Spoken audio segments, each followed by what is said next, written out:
কথা বললে অনেক বলা যাবে, কথার শেষ নাই।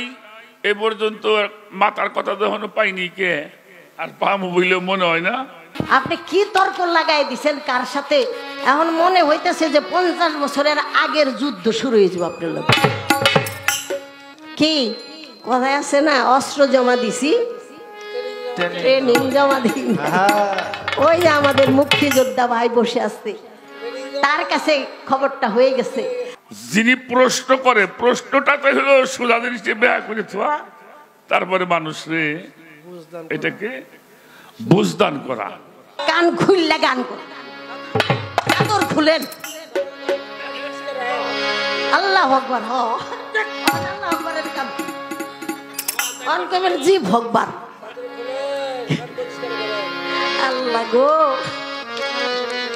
দুই একটা পোলাপান আছে বাবা, 7 জনে বাইরে তারপরে স্কুলে নিতে কিছু গাড়িটারা পোলাপান, এই একটা, এই রইল একটা।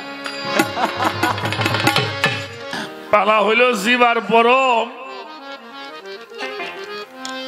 একটি গানের জন্য 3টি গান গেয়েছেন, আর একটা গান মুখে শোনাইলেন। তো কয়েকটা কথা বলছে, জীব পরম্পরা তো কথার মারামারি। আমি একটা কথা বলছিলাম যে আপনি সামনে আসতে সমস্যাটা কি? এটা তো কাফেরের কথা। এটা রাসূল পাকের সাহাবারা কাফেররা বলছিল, এটা তো কাফেরের কথা হইল। কয় কিছু মনে নিয়েন না, এটা মনে করার কিছু নাই।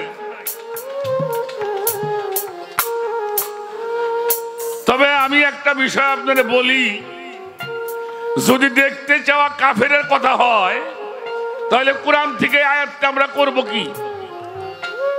সূরা বনী ইসরাঈলের মধ্যে আল্লাহ তাআলা নিজে বলছেন, আমান কানা ফি হাজিহি আমা ফাহুয়া ফিল আখিরাত আমাদেলুস সাবিলা। যারা এহ জগতে আমার থেকে অন্ধ, আর অন্ধর জন্য হইল জাহান্নাম, তাদের কোনো হিসাব নেওয়া হবে না। আপনার কথা শুনুম না কোরআন শরীফের এই কথাটা? দেখতে যে কাফের হয়ে যাওয়া লাগবো, তাহলে আয়াতটা কি করুম? আমার কথাটা বুঝছেন নাকি? যারা এই জগতে আল্লাহকে দেখবে না, চিনবে না, তারা কালে হাসরের মাঠে কি হবে? অন্ধ। আর অন্ধ লোকের জন্যই হইল জাহান্নাম, সকালা মানুষের জন্য জাহান্নাম না।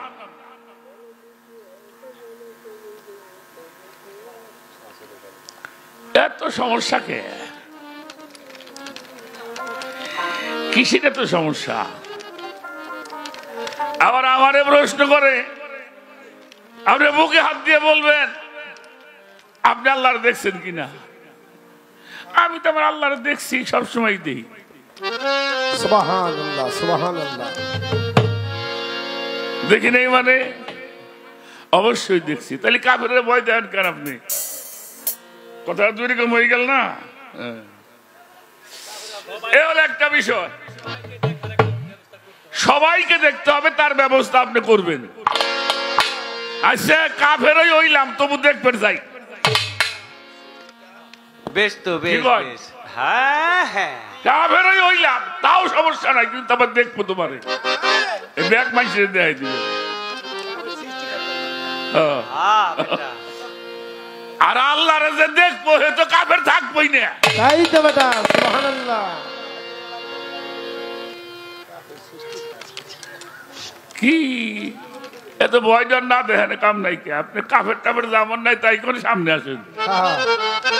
আপনি দেখাতেন কাফের এলাম, এটা ভালো। এটা আপনি একটু আলোচনা করবেন। রাখো, ঠিক আছে।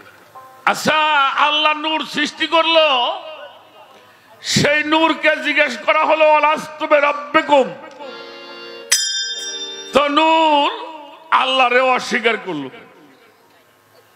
তুমি কিরা আমি কিরা? নূর কয় তুমি তোমার, আমি আমার। আমার। কোন দিকে যাম রে? একদিকে রওনা দেন। আসতে বাবা, নূরটা কি? নূর কারে কয়? আল্লাহরে প্রশ্ন করছে কেউ, আল্লাহ তুমি কি? আল্লাহরে কেউ না কেউ প্রশ্ন করেছিল, আল্লাহ তুমি কি? আল্লাহ উত্তর দিয়েছিলেন, আল্লাহু নূরুস সামাওয়াতি ওয়াল আরদ, আসমান জমিনের নূর হলো আমি আল্লাহ। এটা কোরআন শরীফ। আর এই নূর হলো আলো। আচ্ছা, আলো কি ধরা যাবে? কথা করে রাখেন, আমি কোরআনের বাইরে বলছি না, আল্লাহ বলছে নূর হলো আলো। আচ্ছা, আলো কোনদিন কথা কইতে পারে? আগে যাই কইছেন, এখন ভালো কথা কয়ে মরা রাখবো, মরার সময় হয়ে গেছে।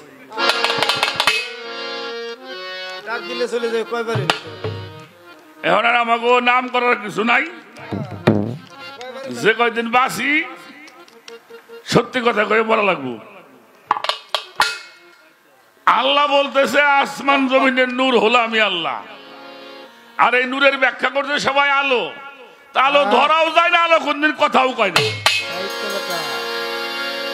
তাহলে এই যে নূরে জিজ্ঞেস করলো তুমি কিরা আমি কিরা, হে নূরে কয়া তুমি তোমার আমি আমার, এই যে আবার কোন নূর যে নূরে কথা কবার পারে?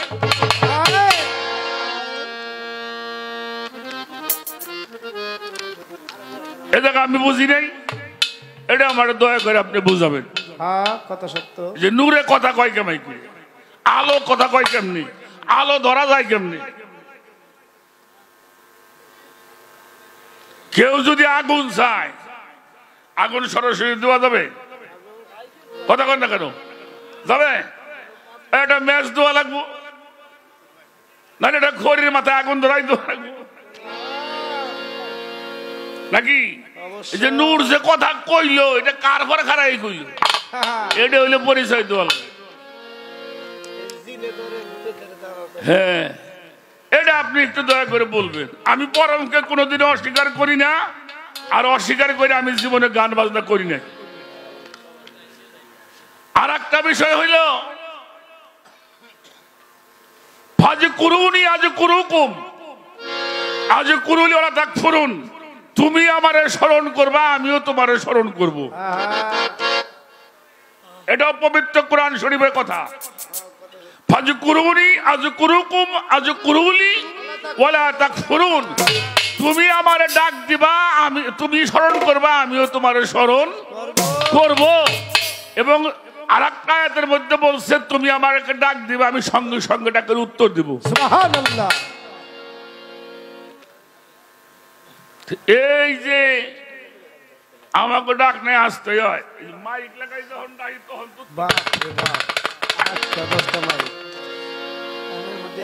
যখন মাইক লাগাই ডাকি তখন তো আপনি উত্তরটা দিবেন পারেন, তাও দেন না। আবার বলছেন যারা আল্লাহরে একবার স্মরণ করে, আল্লাহ কয়বার করে? 10 বার। কয়বার কথা কইছে? 10 বার। 10 বার। কেউ যদি আমার দিকে এক পদ অগ্রসর হয়, আমি আল্লাহ তার দিকে 10 পদ অগ্রসর হই। কথাটা কি ঠিক? তাই তো কয়। আস্তে না, এটা শুনে নি। আল্লাহর দিকে যদি কেউ এক পদ অগ্রসর হয়, তাহলে আল্লাহ 10 পদ অগ্রসর হয়। আল্লাহরে যদি কেউ একবার ডাকে, আল্লাহ তাকে 10 বার, আল্লাহরে যদি কেউ একবার স্মরণ করে, আল্লাহ তারে 10 বার স্মরণ করবে। বাবা হে বাবা রে, দেখো দেখো, তাড়াতাড়ি একটু চাটা দিয়ে যা রে বাবা, যা। আমার দিবার লাগছে, ঠিক কাম করছা। আলহামদুলিল্লাহ। আমার চা খাওয়ার সময় বাবা রে বাবা, ওই বালতিতে দেন স্যার, বালতি। আলহামদুলিল্লাহ, আল্লাহু আকবার, আল্লাহু আকবার। আপ্যায়ন করে অনেক ভালো। বালতিতে দেন স্যার। ভালো ভালো ভালো। তুমি চাটা ওদের কাছে দিয়ে তুমি যাও। আমি একটা কথা বলতেছিলাম যেন কি রে, 10 বার 10 বার। আমাকে যদি কেউ একবার স্মরণ করে, আমি আল্লাহ তাকে 10 বার। কেউ যদি আমার দিকে এক পদ অগ্রসর হয়, আমি আল্লাহ 10 পদ অগ্রসর হই। এখন আমার একটা বিষয় প্রশ্ন আপনার কাছে জানবো, আমি যদি আল্লাহর দিকে এক হাত যায়। হ্যাঁ আল্লাহর ফিলি কয়টা? 10 হাত। 7 তলা আসমান আর 7 তলা হইল জমিন। না আরো বেশি শুনছেন আপনারা? কোন দিন আপনারা জীবন বইতে গান শুনছেন? 7 তলা হইল জমিন আর 7 তলা হইল আসমান। তা রাসূল পাক যখন মিরাজে গেলেন সিদরাতুল মুনতাহায় বড়ই গাছতলা বসে বসে এই সিদরাতুল মুনতাহায় গেছে। তাছাড়া নবী যদি এক আসমান উপরে ওঠে তাহলে আল্লাহ নিসফিল আসবে কয় আসমান? 10 আসমান। হ্যাঁ 10টা আসমানি বলে 7টা। হাইছে তো 3টা আওলাদ করা লাগে।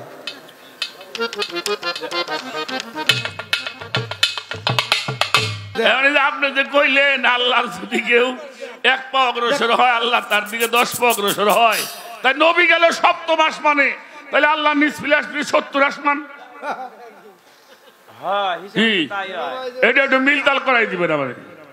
উনি গেল ওই ফিলি, হে আইল ওই ফিলি, মিরাজ হইলে কোন বিষয়ে খাইতেই পারি।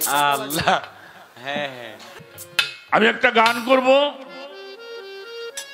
আমাকে আর একটা প্রশ্ন করছে কোরআন থেকে। আইয়ুব নবীর 4 জন বিবি ছিল, কয়জন ছিল? 4 জন। ওনার কুষ্ঠরোগ ছিল কত বছর? 18 বছর।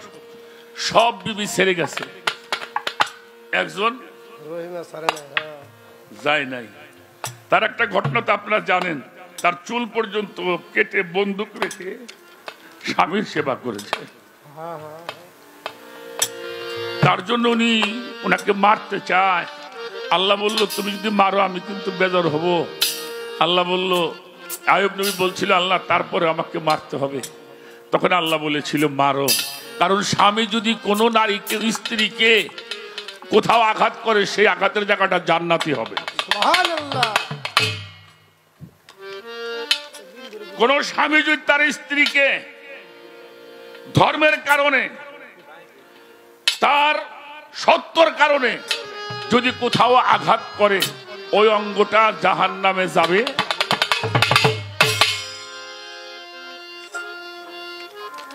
দেখেন কি শিক্ষা তাদের প্রতি আমরা গুরুজনরা পীর মুর্শিদরা আমাদেরকে দিয়ে থাকে।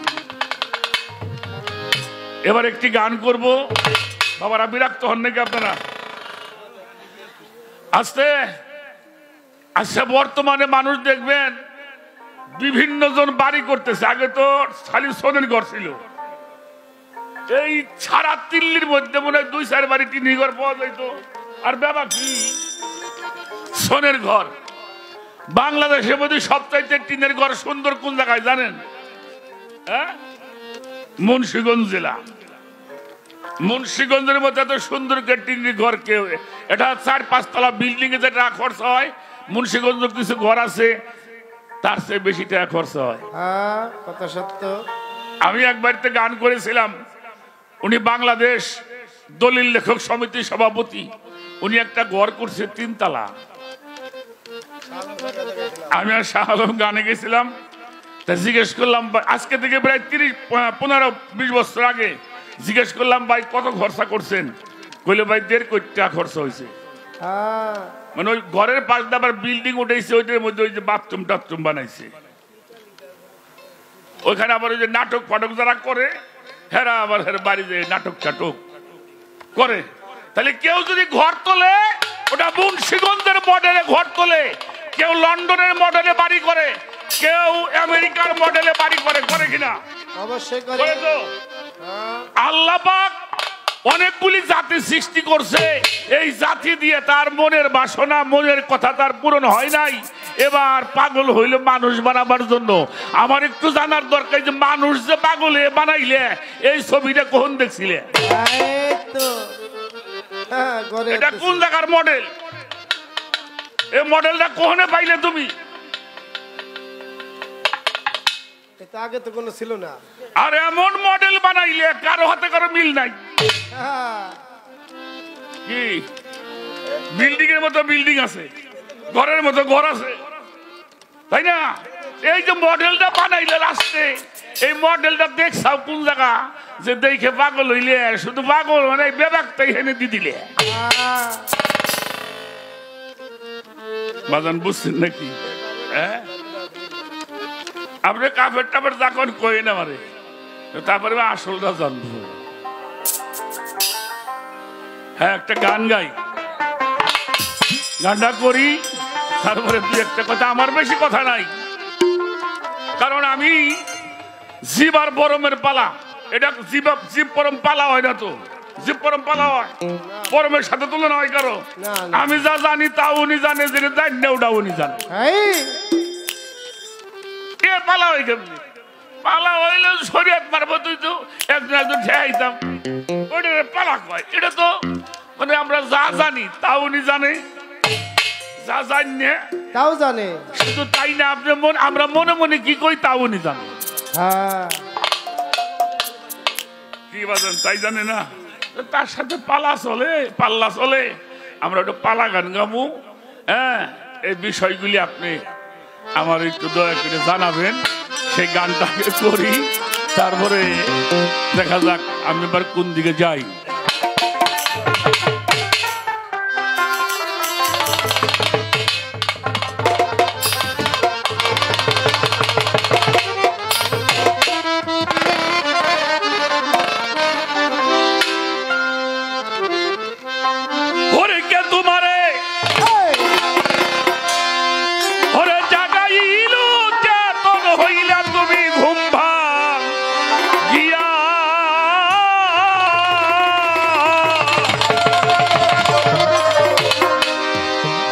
সৃষ্টির হয় বাসনা সাই রব্বানা তোমার কি দেখিয়া বলো সৃষ্টি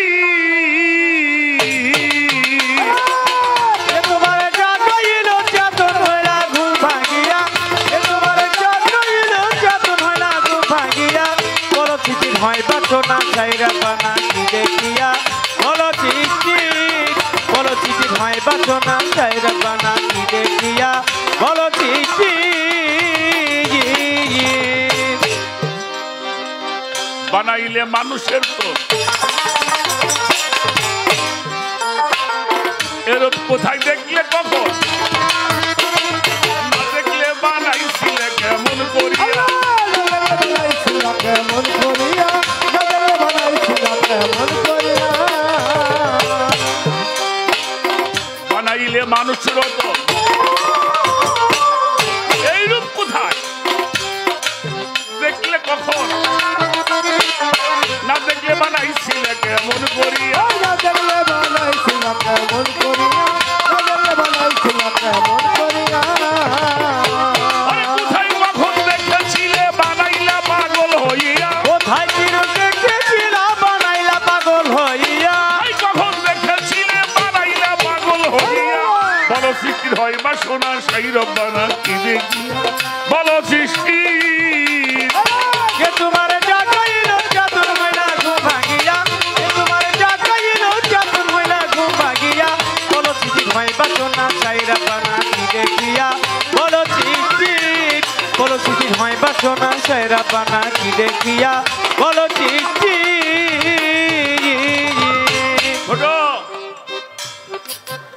আমি একটা কথা বলছিলাম সবই কি আপনি করেন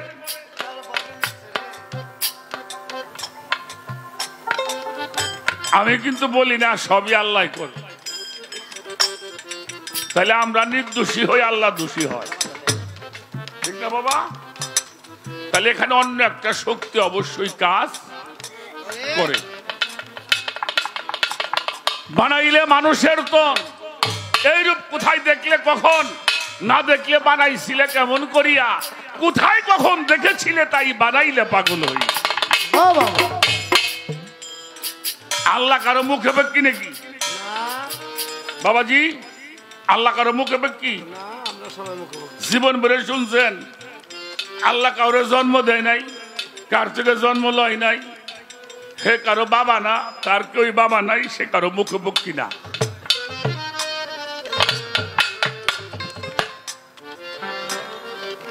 ইউটিউব চলতেছে রে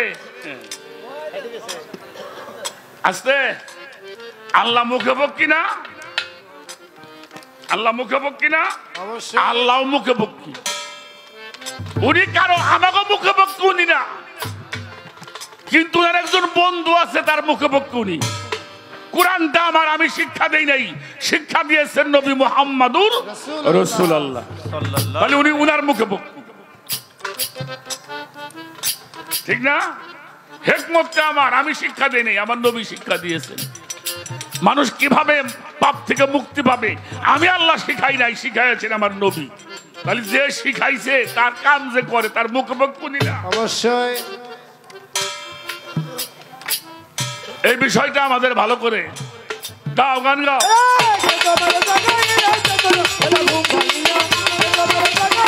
যেমন হয় না ঘুম ভাঙিয়া, বলো সৃষ্টি হয় বাসনা ছাইরা পানা কি দেখিয়া, বলো সৃষ্টি, বলো সৃষ্টি হয় বাসনা ছাইরা পানা কি দেখিয়া, বলো সৃষ্টি।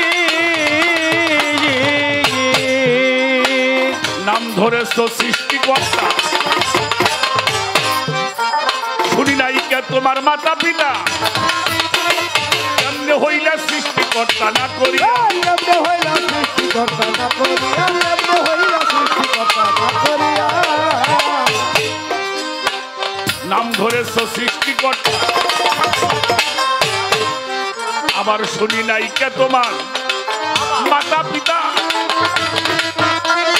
কেমনে হইলা সৃষ্টিকর্তা না করিয়া। কেমনে হইলা সৃষ্টিকর্তা না করিয়া, কেমনে হইলা সৃষ্টিকর্তা না করিয়া। কিছুই হয় না কিছু বিনে তুমি হও কেমন করিয়া। কিছু হয় না কিছু বিনে তুমি হও কেমন করিয়া, কিছু হয় না কিছু বিনে তুমি হও কেমন করিয়া। বলো সৃষ্টির হয় বা শোনা তাই রব্বানা কি দেখিয়া, বলো সৃষ্টি। এ তোমারে জাগাইল চেতন হইলা ঘুম ভাঙিয়া, এ তোমারে জাগাইল চেতন হইলা ঘুম ভাঙিয়া, বলো সৃষ্টির হয় বাসনা ছাইরা পানা কি দেখিয়া, বলো সৃষ্টি, বলো সৃষ্টির হয় বাসনা ছাইরা পানা কি দেখিয়া, বলো সৃষ্টি।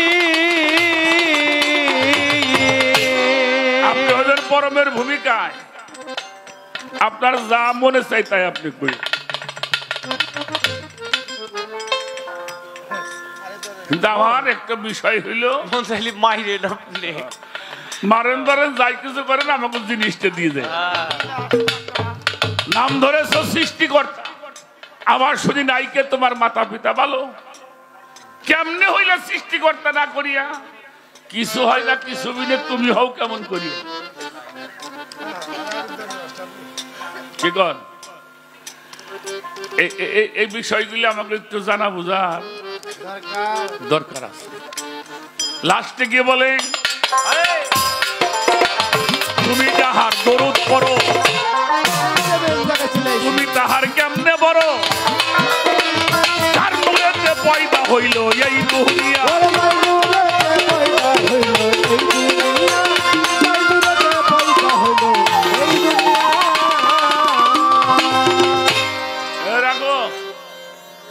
আমরা জানি ভক্তরাই গুরুরে ভক্তি করে, অবশ্যই তাই জানি নাকি? সন্তান বাবা মায়ের কদমের মধ্যে ভক্তি করে, সন্তান বাবা মায়ের গুণগান গায়, ভক্তরা গুরুর গুণগান গায়, সৃষ্টি স্রষ্টার গুণগান গাবে। এটাই তো কথা। অবশ্যই। আচ্ছা, আল্লাহর নামে নবী দরুদ পড়ে না হ্যাঁ, না, কিন্তু নবীর নামে আল্লাহ দরুদ পড়ে কোনো কাম করে না। আল্লাহ কোনো কাম করে? আচ্ছা, হাজির আল্লাহর মেহমান না? অবশ্যই। যেদিনকে মেহমান গেল হজ করবার জন্য তোমার বাড়ি, সেদিন তো আসার কথা তোমার। আর দিন নাই নাই আইলে আমরা আইসি, আজকে আমরা এই বাড়ির মেহমান না? আইসে দেখলাম পিসাব বাড়ি নেই, ভক্তরাও নাই, তাহলে খুব ভালো মেহমান ধরিব না? হাজিরা যদি আল্লাহর মেহমান হয়, তোমার কাছে গেলাম মেহমান হইয়া, কিন্তু তোমারে পাইলাম না। ওদিন একদিন ইমামতি করতে, তাও তো বুঝতাম যেটা কাম তুমি করো। ওদিন তুমি ইমামতি করো, এটাও তুমি করো না। মসজিদ নবমী তোমার বন্ধুর ঘর, সেখানেও কোন দিন তুমি নামাজ পড়াও না। শুনছেন নাকি? উনি ব্যবসা বাণিজ্য করে শুনছেন, ওনার বাড়ি গাড়ি আছে শুনছেন, আমেরিকার মতো জায়গায় তার মার্কেট আছে শুনছেন, ছেলে নাই মেয়ে নাই, খায় না ঘুমায় না, ইমামতি করে না, নামাজ পড়ে না, কোনো কিছুই করে না। আল্লাহরে জিজ্ঞেস করতে, আল্লাহ তুমি কি করো? আল্লাহ উত্তর দিয়েছেন, ইন্নাল্লাহা মালাইকাতাহু সাল্লুনা আলান নবী, নিশ্চয়ই আমি আল্লাহ আমার ফেরেশতা বর্গ সহ আমি আমার হাবিবের দরুদ ও সালাম। হরে হরে সুবহানাল্লাহ।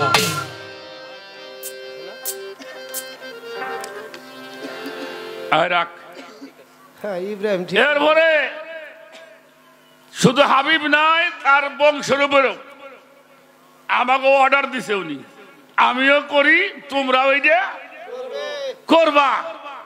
শুধু তাই নয়, তার বংশের উপরেও এইটা তোমরা পাঠাও।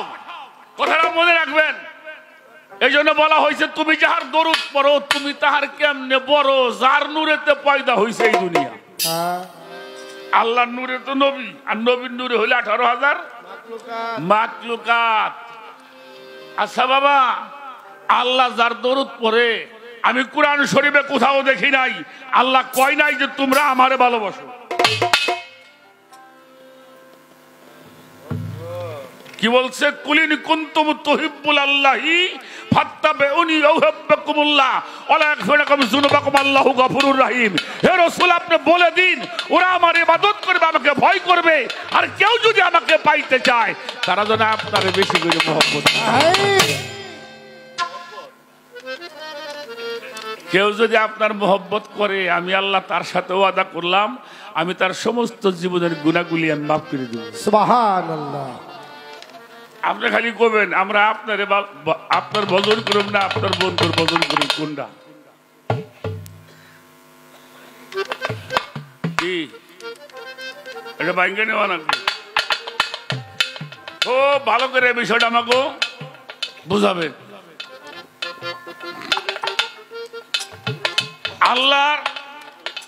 আল্লাহকে সর্বপ্রথম পাক পাঞ্জাতন সেজদা করেছে, এ কথাটা শুনছেন না? প্রথম সেজদা করছে কিরা? পাক পাঞ্জাতন, এরা প্রথম সেজদা করেছে আল্লাহকে। আচ্ছা, এদের চাইতে আর কোন, এটা কোরআন শরীফ বলছে, এদের মহব্বত হইলে আমার ইবাদত। আমার এখানে একটা বিষয় আছে বাবা, সেই বিষয়টা হলো আপনারা জানা কথা, তারপরে বলবো। দেখেন, আমি তো আল্লাহ যেন মাফ করে, আমি আল্লাহর দোষ ধরছি না।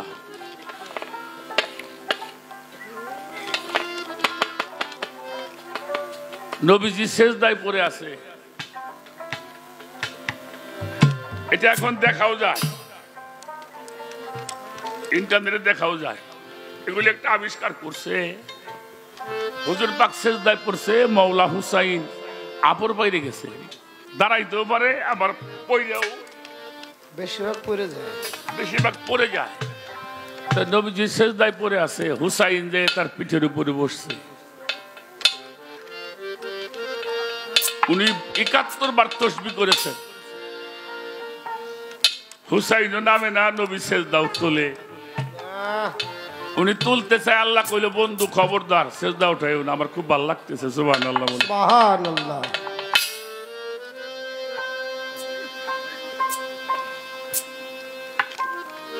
কেন যে সামনে আসো না বুঝলেও কুবার পাইনি, সামনে এলে জিজ্ঞেস করতাম।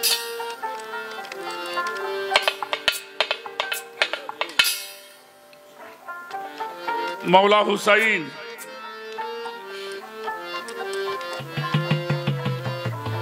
নবীজি ফাতেমার গৃহে গেছেন। ফাতেমার গৃহে যখন গেছেন তখন মাত্র 2.5 বছর বয়স, কারণ 4টা হিজরিতে জন্ম। মওলা আলী আগমন ইমাম হুসাইন আসছে 4টা হিজরি 5ই শাবান দুনিয়াতে আসছে, আর 11 হিজরিতে হুজুর পাক পর্দা নিয়েছেন। 7 বছরের বালক রেখে হুসাইনকে রেখে দুনিয়ার থেকে নবীজি পর্দা নিয়েছেন। 2.5-3 বছরের বালক ঘরের ভিতরে প্যান্ট পরাই দিয়ে দুয়ারে যায় খুলে হেলে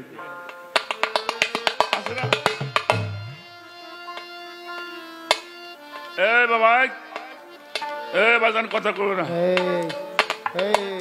দুঃখের কথা বলতে পারি না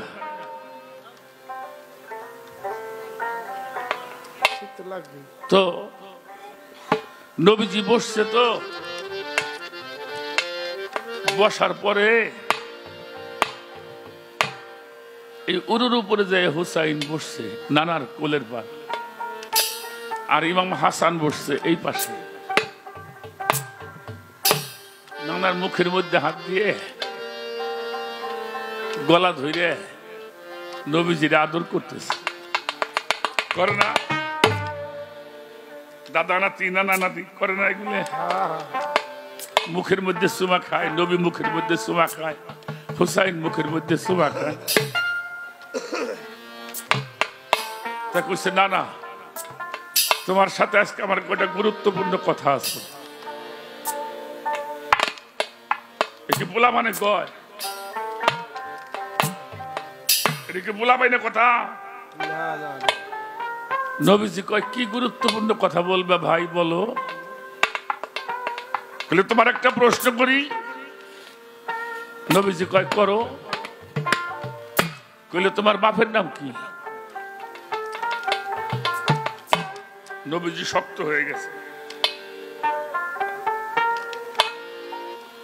উনি কি বাবারে দেখছে না না কোন মানুষ যদি দুনিয়াতে আসার আগে বাবারে হারায় সে মানুষ বাবার কথা শুনলে পাগল হয়ে যায়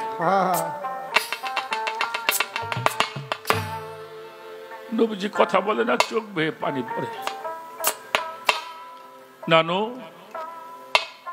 বলো তোমার বাবার নাম কি নবীজি বলছে আমার বাবার নাম তো আব্দুল্লাহ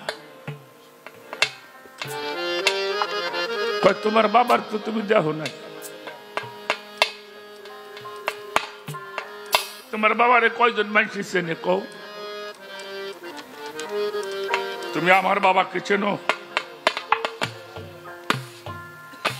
নবীজি না জানার ভান করছে না জানার ভান করে কয় না তো ভাই আমি তো তোমার বাবারে চিনি না হুসাইন বলতেছে আমার বাবা হলো আসাদুল্লাহিল গালিব আমার নানা হলো জ্ঞানের শহর আর আমার বাবা হলো ওই শহরের দরজা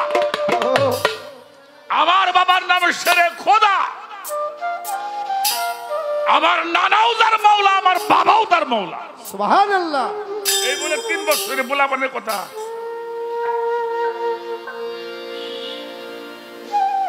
তোমার উম্মতরে কোবা কেউ যদি তোমার জ্ঞানের শহরে প্রবেশ করতে চায় তারা যেন আমার বাবার বেশি বেশি ভালোবাসে আমার বাবার নাম মাওলায়ে কায়নাত শেরে খোদা আসাদুল্লাহিল গালিব আলী করমুল্লাহ ওয়াজহু আমার বাবার চেহারা আর আল্লাহর চেহারা এক চেহারা সুবহানাল্লাহ নবীজির গায়ের পশম মোবারক গুলি খাড়া হয়ে গেছে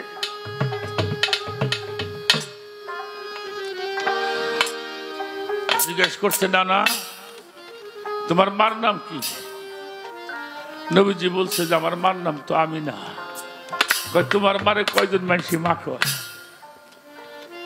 তুমি আমার মারে চেনো নবীজি মনে মনে কয় যে ফাতেমা আমার ঘর থেকে আসলে আমি ফাতেমারে চিনি নে গলা ধরে কয় না তো ভাই আমি তো তোর মারে আমি চিনি না হুসাইন কয় আমার মায় মনি একজন মা 18,000 মাকলুকাতের মানুষ আমার মারে মা কয় তোমার আল্লাহ আমার মারে মা সম্মান করে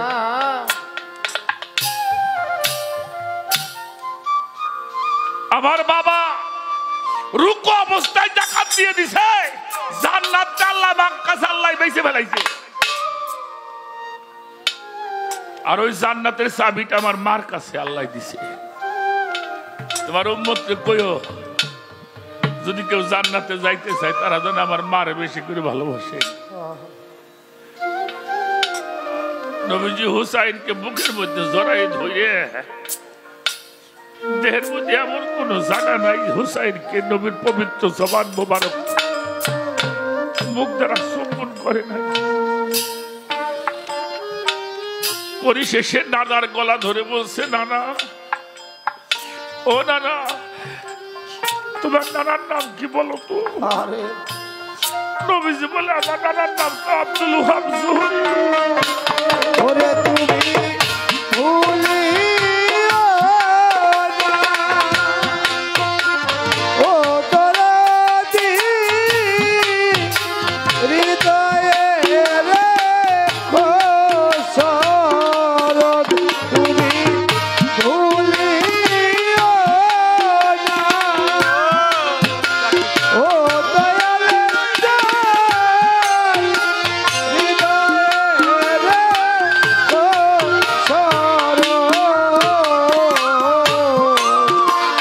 অপরাধী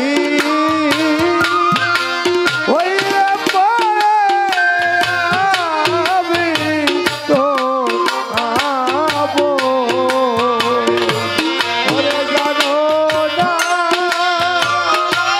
ওরে তুমি বলো না রে, অপরাধী হইলে পরে আমি তো আপন। ও জানো না তুমি রে অপরাধী হইলে পরে আমি তোরা ও জানো না যাকে বাবা জানাবে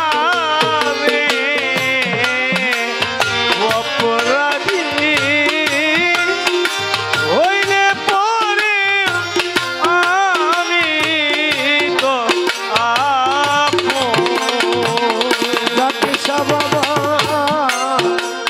আমারে মতো দুঃখী কেহ নাই তো রতি, আমার মতো কানালে ভোলে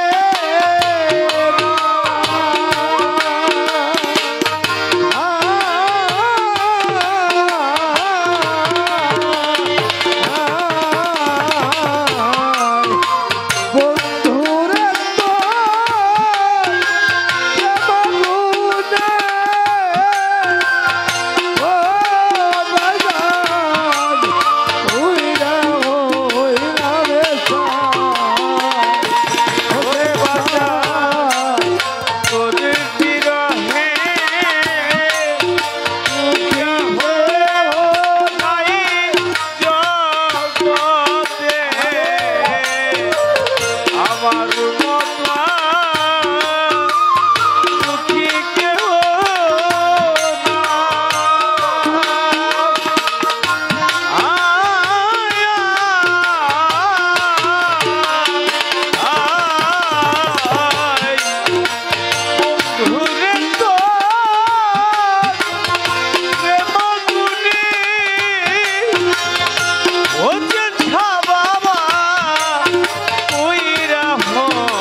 তোরে বিরহে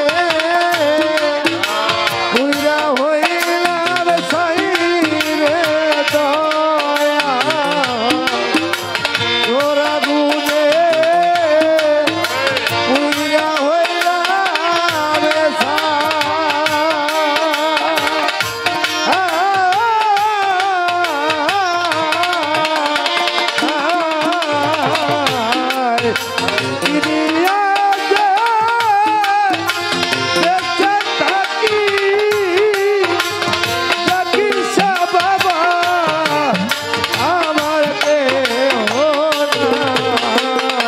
ওরে আমি আজকে হইলাম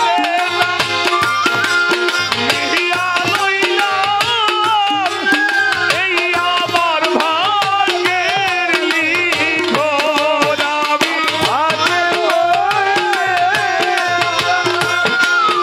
ইয়া লইলাম এই আমার পর্বের ওরে আমি আজকে হইলাম ইয়া লইলাম এই আমার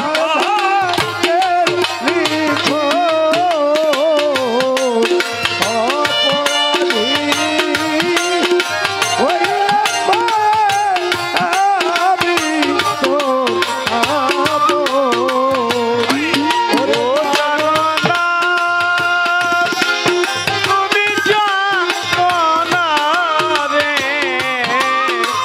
অপরাধী হইলে পরে আমি তোরা ওরে সাধ কি আমতি রেখায় এই জীবন রে বন্ধু কি আমতি রেখায় এই জীবন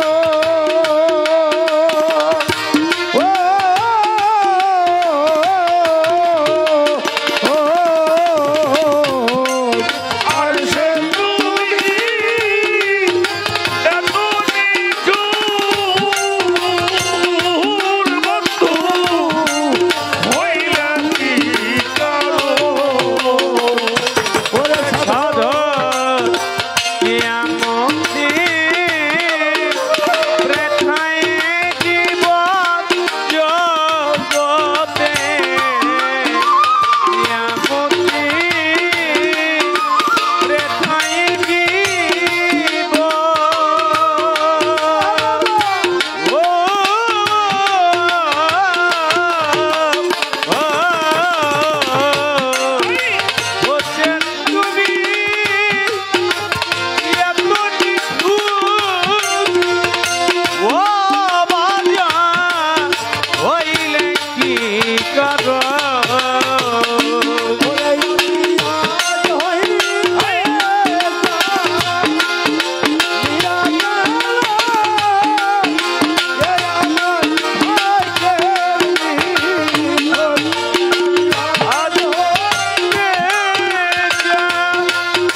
নানা তোমার নানার নাম কি? বলছিল আমার নানার নাম তো আব্দুল ওহাব। নবীজির কোলে চড়ে বলে, তুমি আমার নানাকে চেনো? নবীজি কয়, তুমি কি বলতে চাও? ওই না জানার ভান করে কইল, না তো ভাই, আমি তো তোমার নানারে চিনি না। হোসাইন বলেছিল, লাউলা কালাম্মা খালাকুল আফলাক, আল্লাহ যদি আমার নানায় না বানাইতো, মাখলুকাতের একটা বালির কোনা আল্লাহ বানাইতো। সারা পৃথিবীর মানুষ আল্লাহর ইবাদত করে, আমার আল্লাহ নিজে স্বয়ং আমার নানার নামে দরুদ পড়ে। সুবহানাল্লাহ। আমার নানা সাইয়্যিদুল মুরসালিন, রাহমাতাল লিল আলামিন, নূরে মুজাসসাম, আহমদ মুস্তাফা, মুহাম্মদ মুস্তাফা সাল্লাল্লাহু আলাইহি ওয়াসাল্লাম। হুসাইনকে বুকের মধ্যে ধরে দৌড়াইছিল আর বলছিল, তোরা একজন মুমিন দেখে না, আমি হুসাইন পন্থী মুসলমান। আমরা কোন পন্থী মুসলমান? হুসাইন পন্থী মুসলমান। সেই হুসাইনকে সারা দেহের মধ্যে তার নুরানি বদন মোবারক, জবান মোবারক, মুখ মোবারক দিয়ে চুম্বন করেছিল, এমন কোন জায়গা নাই। সেই হুসাইনকে কারবালায় যখন ইয়াজিদ রাই তার বুকের উপর বসে তাকে যে শহীদ করলো, তোমার কি কিছু করার ছিল না এখানে? কি বলেন, করার ছিল কিনা? কেন তুমি করো না? এর মধ্যে তুমি কি শান্তি পাইলে? তুমি কার পক্ষে গেলে? ধর্মের পক্ষে না অধর্মের পক্ষে গেলে? কি বাজান, কথা আছে কিনা? তুমি কি ধর্মের পক্ষে রইলে না অধর্মের পক্ষে চলে গেলা? আমি এর বেশি আর কিছু, তাই তুমি যাহার দরুদ পড়ো সে তোমার, তুমি তাহার কেমনে বড়, যার নূরেতে বানাইলে এই দুনিয়া। ফরিদপুরের আবুল সরকার ফেরে পড়ছে না বুঝিয়ে, এই বিষয়টা একটু দয়া করে আমাদেরকে বুঝাবেন। আমি আর কথা বলবো না, আমি আমার বাপ মতো চলি। আর আপনি পরম আমার কাছে জিজ্ঞেস করবেন কে? এটা একটা প্রশ্ন। আপনার অভাবটা কি? আমাকে অভাব আছে, জানবেন পারি। আপনারা জানার ঠেয়াটা কি, কি অভাব আছে হেঁটে করবেন, তারপর প্রশ্ন উত্তর দেবো।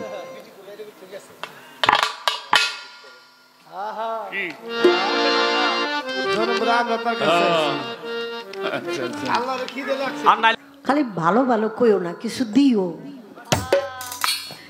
খালি মুখ, আরে খালি হাত মুখে ওঠে না। কথা সত্য। আমাকে ইমরান অনেক সুন্দর বাঁশি বাজায়, বংশীবাদক, অনেক চমৎকার। তো ইমরান যে পাইছে আজকা ভাগ্যের ফলে, আর আমার পাগলাটা গেছে দেশে। তো এখন আমার আবুল ভাই অনেক কথা বলছে, তবে কথাগুলি কোনো জাতের হয় নাই।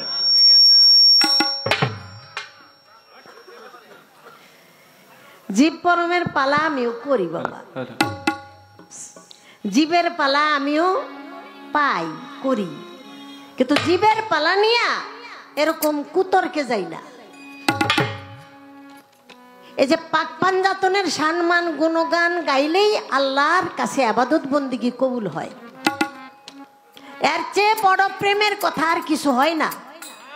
কিন্তু এর ভিতরে কারবালার প্রান্তরে ইমাম হুসেন সেখানে সীমারের হাতে যে শহীদ হইল, ওখানে তুমি কিছু করতে পারলা না। এই কথাটা কই তো আপনি 80 মণ দুধের মধ্যে এক ফোঁটা সেন আছে। সারা দিন যাই করছেন এই প্রসঙ্গে যাইয়া আর কোনো প্রেমের জগতে রইলেন না। আমি যারে ভালোবাসি সে যখন যা করে এটাই আমার হাসি মুখ। আরে আমার ভালোবাসার যে সে যদি আমার হাতে কতগুলি জ্বলন্ত কয়লার টুকরাও দিয়ে দেয়, আমি হাত পাইতা নিব। এখানে যদি কিছু লাগে এটা আমার আগে লাগবে তার গায়ে, যারে আমি ভালোবাসি। তবে আমি কোনোদিন আমার সেন্স থাকা অবস্থায় আমি কোনোদিন এই প্রসঙ্গ স্টেজে তুলি নাই যে ইমাম হোসেনকে শহীদ করা হইল তখন তুমি কই আসিলা। এই কথাটা কোনো জ্ঞানী মানুষের প্রশ্ন হতে পারে না। আপনি আমার স্নেহের, সেজন্য আমি কথাটা বললাম। এই কথাটার মধ্যে কোনো আদব থাকতে পারে না। এই প্রসঙ্গ যদি তুলতে যাই তাহলে আমার খুসাইয়া খুসাইয়া ইমাম হোসেনের দোষ ধরতেইব নাকি? তাহলে প্রেমটা কোথায় যায়? আপনি আমাকে যে পর্যায়ে নিয়ে গেছেন, এখন আমি যদি ইমাম হোসেনের ত্রুটি ধরে তার এই অবস্থা হয়েছে এই জন্য সে নিজেই দায়ী, তাহলে এই যে বারবার বলা হয়েছে পবিত্র কোরআনের মধ্যে যে আহলে বায়াত আহলে বায়াত, নামাজ রোজা যত প্রকারের বন্দিগি আমরা করি কোনো কিছুতে কামিয়াব হব না যতক্ষণ পর্যন্ত পাক পাঞ্জাতনের মহব্বত আমাদের মধ্যে। আহলে বায়াতের মহব্বত মানে কি? এখানে একটা প্রেম। কিন্তু আপনি কেন এই কুতর্কটা করলেন আমি জানি না। আমি চাইছিলাম আপনি একজন গুরু, আপনি একজন মহৎ প্রাণের মানুষ, আপনার মাঝে কথা আসবে। আজকে কুতর্ক বিতর্ক না হওয়ার জন্য আমরা দুইজনই সতর্ক। বারবার বলেন তুমি কাছে আসো, আসো না কেন, আসো না কেন, বারবার এক পেশাল তো ভাল লাগে না। যেখানে আমি জিজ্ঞেস আপনার খুদারে আপনি দেখছেন কিনা, আপনি তো বলেই গেলেন যে আমি আমার খুদারে দেখছি। আমিও বলছি আমি আমার খুদারে দেখছি।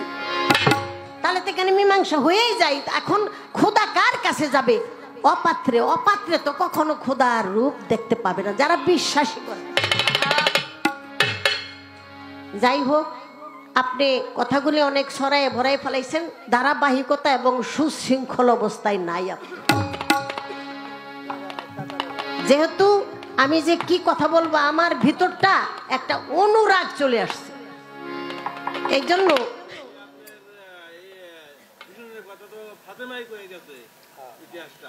হ্যাঁ হ্যাঁ হ্যাঁ বলছে তো। এখন কাহিনী হইল এই কথাটা বলতে গেলে ওই যে একটা ফুটা ধরা হয় না, বলেন একটা ফুটা ধরা হয়তো একটা দুর্বল পয়েন্ট। এটা এমনি তো মানুষ কেমন জানি হয়ে গেছে। এই মানুষটারে নতুন করে স্কুলে ভর্তি করা দরকার। যাই হোক, একটা গান করি, তারপরে কি আর করা, পরে গেছি যবনের হাতে, খানা খেতে হবে একসাথে, কি আর করব। আমি বলার চেষ্টা করব যতটুকু সম্ভব। আগে ওই গানটা করি, রূপ দেখা দেখির বিষয়টা। এখন আমি গাইতেই থাকবো, আপনি খালি লেখতেই থাকেন, লেখতেই।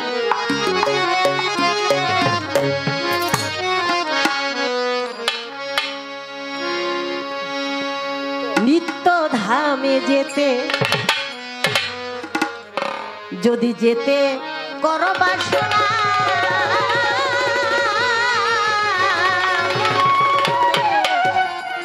নিত্য ধামে যেতে অনিত্য দেহ থাকিতে নিত্যের করণ হবে না।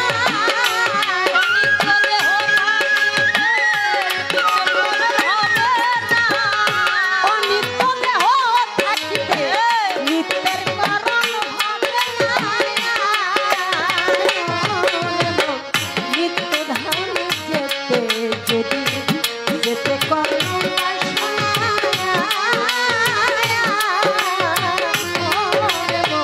নিত্য ধামে যেতে যদি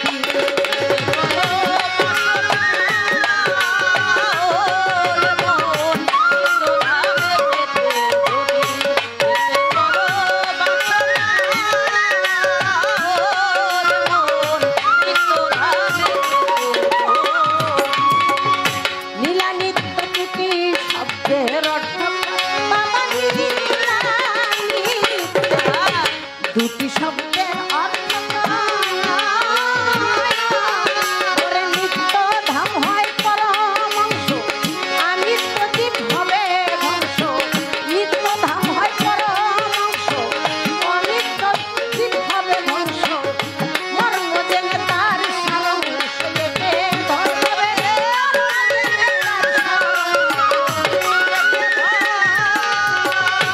ওরে বাবা, গুরুগঞ্জে মিলবে সে নিত্যের খবর।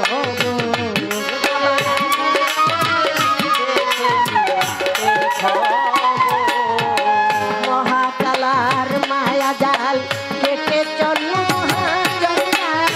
মহাকালার মায়া জাল মহাজঞ্জাল।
চল সামনে বাড়ি দেখবি রূপের রূপমঞ্জরি ওই পথে চল সামনে বাড়ি দেখবি রূপের রূপমঞ্জরি যাবে দেখলে যে ভয় বলি হারি পূর্ণ হয় উপাসনা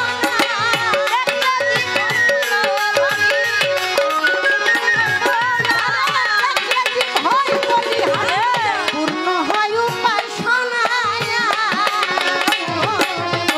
নিত্য ধামে যেতে যদি যেতে করো বাসনা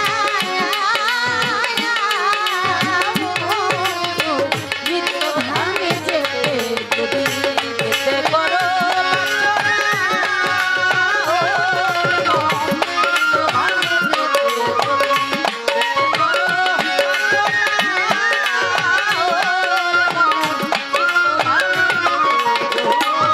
যদি সেই রূপ মঞ্জুরি রূপে রূপ মিশাইতে চাও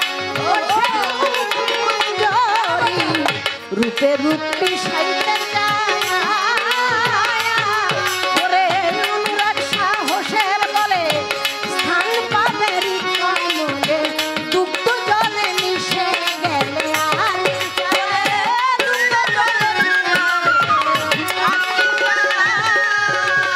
বাবারে শীতল হবে তাপিতঙ্গ লাগবে প্রেমের বাবা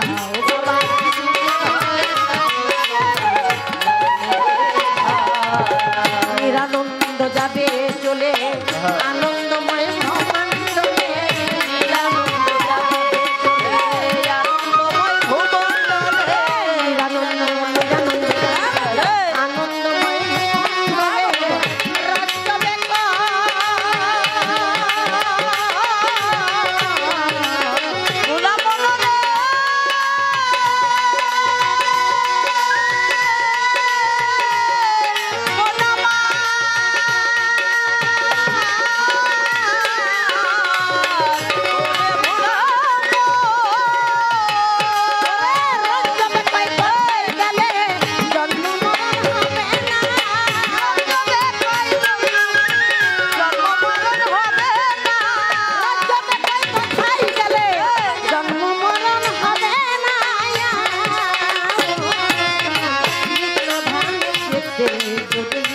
যেতে করো বাসনা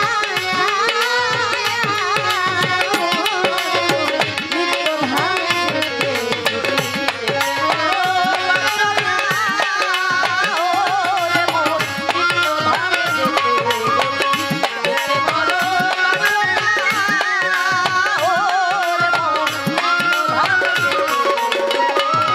ওরে অনিত্য দেহে থাকিতে নিত্যের করণ হবে না অনিত্য দেহ থাকিতে নিত্যের করণ হবে না অনিত্য দেহে থাকিতে নিত্যের করণ হবে না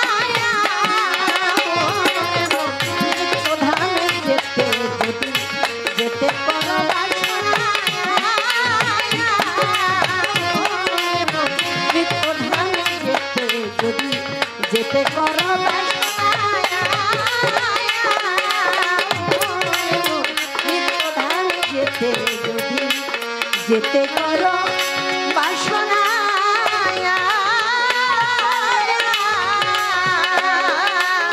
ও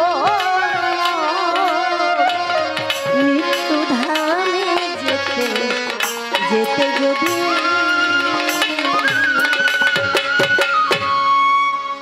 স্থূল প্রবত্ত সাধক সিদ্ধি আলোচনাগুলি সেই সিদ্ধির দেশে আমার সাধক রজ্জবালী দেওয়ানি বলে গেছে নিত্য ধামে যেতে করো বাসনা অনিত্য দেহ থাকিতে নিত্যের করণ হবে না এই যে কুলিবিল মুমিনিন আরশিলিল্লাহ মুমিনের কালবে আল্লাহর আরশ আল্লাহর আসন তাহলে মুমিন হতে হলে এই কালবের ভিতরে আবর্জনা কাম ক্রোধ লোভ মায়া মত মাৎসর্য কামনা বাসনা লোভ লালসা দুনিয়াবি চিন্তা চেতনা দুজকের ভয় বেহেশতের আকাঙ্ক্ষা সর্বপ্রকার লোভ লালসা আকাঙ্ক্ষা এখান থেকে দূরীভূত করতে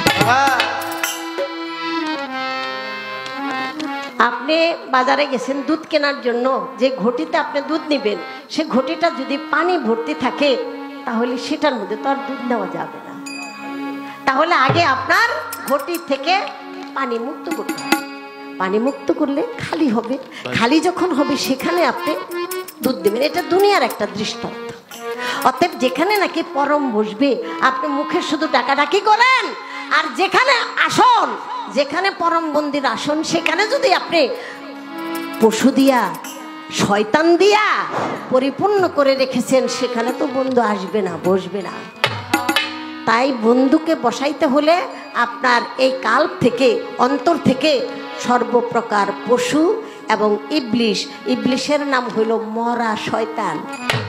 আল্লাহ বলেছে সর্বপ্রথম ধর্মে আমি যাকে মেরেছি তার নাম হলো ইবলিশ শয়তান। আর কেন? কেনটা তো অবশ্যই আপনাদের জানাজানি আছে। তাকে কেন মেরেছেন? একমাত্র যখন আল্লাহ তাআলা বলেছিলেন সব ফেরেশতাদেরকে ডেকে আমার আদমকে তোমরা সিজদা করো। আদমকে খালাকাল আদম আলা সুরতেহি, আমি নিজের সুরত দিয়া আমার আদমকে দেব।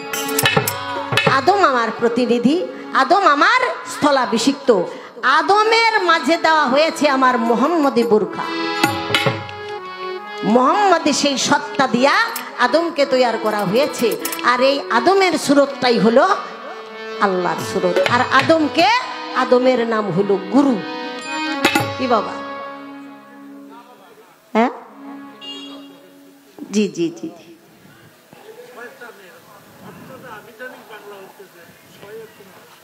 হ্যাঁ,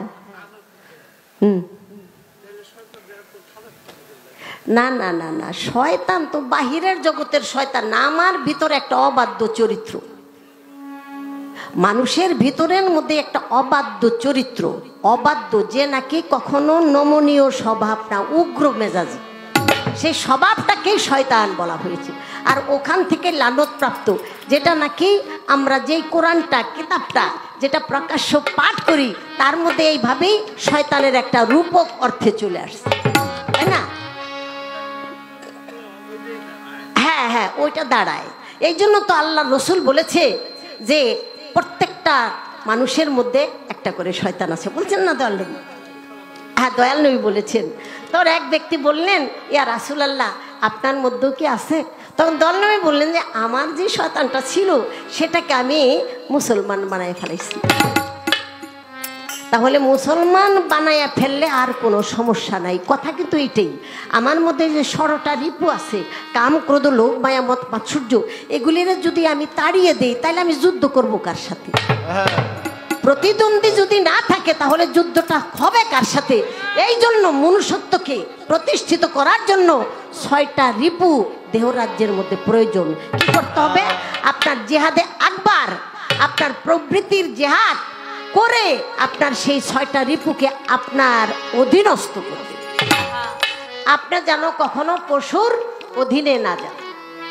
আপনার দ্বারা বিন্দু পরিমাণে পশুর কাছে সারেন্ডার করা লাগবে না। আপনার ওই অবস্থানে যদি যাইতে চান তাহলে পৃথিবীর বুকে আল্লাহ তাআলা রাস্তা রেখেছেন। বেলায়েতের জামানায় যেমন একজন পীর মুর্শিদের পায়রবি করলে, গোলামি করলে সেটা আল্লাহ সন্তুষ্ট হন এবং আল্লাহ তার সম্পূর্ণ সাধন ভোজন সেটা কবুল করে নেন। এটা আল্লাহ ঠিকানা, এটা কোনো জীবের দেওয়ার ঠিকানা না, এটা হলো আল্লাহর দেওয়া। আমি যদি একটা কথা একটু ব্রেন খাটায় বলি, জীব কারে বলে? জীব হইল মরে। কি মরে? তো জীব, জীব মরে। তাই যেটা নাকি মরা সেটার লগে তো কোনো তর্ক করে লাভ নাই।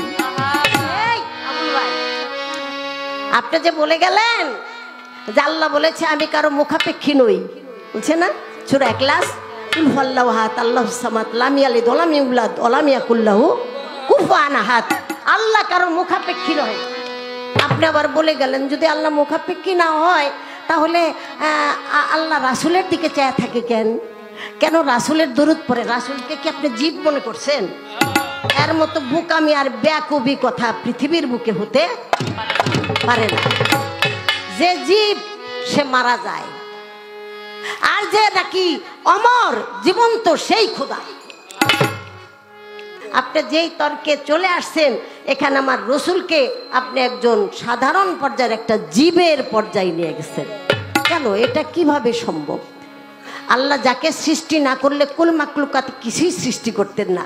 একমাত্র আল্লাহ তাআলা দুনিয়া তামাম তৈয়ার করেছেন আমার দয়াল নবীর মহব্বতে, প্রেমের জন্য। আল্লাহ রসুলকে প্রেমাস্পদ বলেছে। যাই হোক, আরেকটি গান আমি আমার সুফি মজিদ সেই ভাইজান তার লেখা, আমার ভাইও গান করেছে, আমি সেখান থেকে আরেকটা গান ছোট্ট।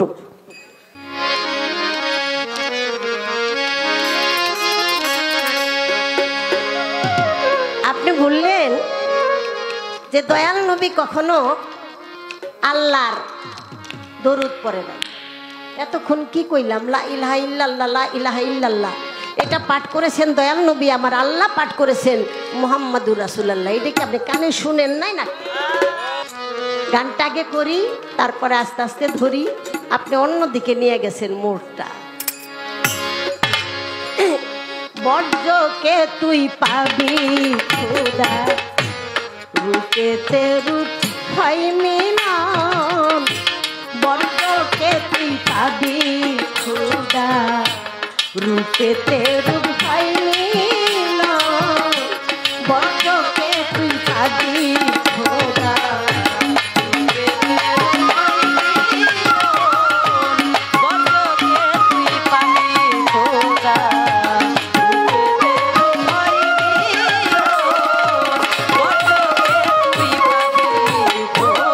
খোদা রূপেতে রূপ হয় মিলন।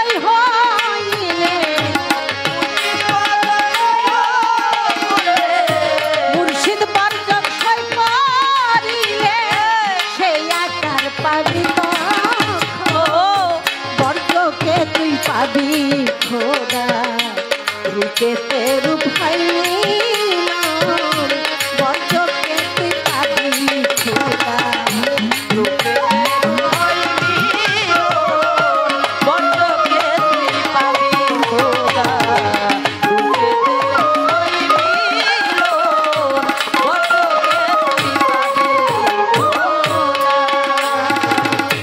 বায়না হুমায় বর্জক যাহার, তথায় প্রকাশ রূপ থাকিয়া তার।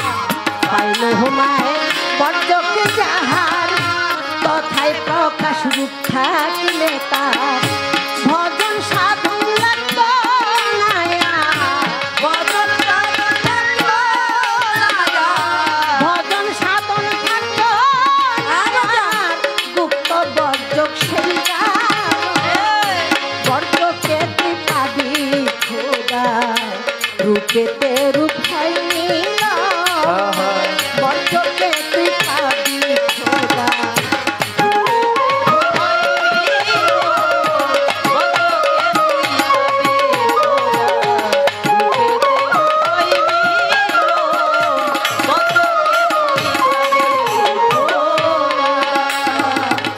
বাইনা হুমায় বর্জক থাকে, মুর্শিদ প্রাপ্তি রূপ কয় তাকে।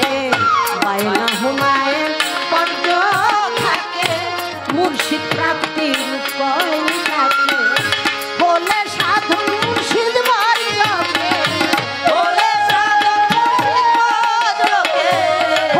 সাধন মুর্শিদ বর্জকে, সেই বর্জক পাবি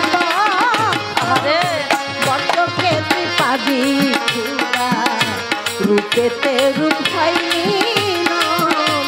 বর্জকে তুই পাবি খোদা,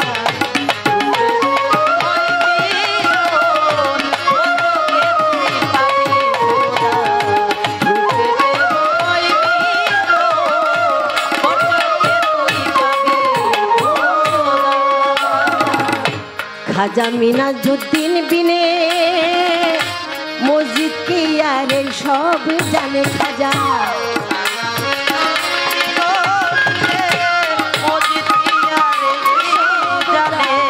মননে আমার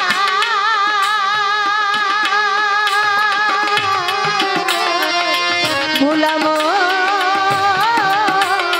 ওরে খাজা মিনাজুদ্দিন বিনে মসজিদ কি আর সব জানে। ওরে পাবি বর্জক সন্ধানে, পাবি বর্জক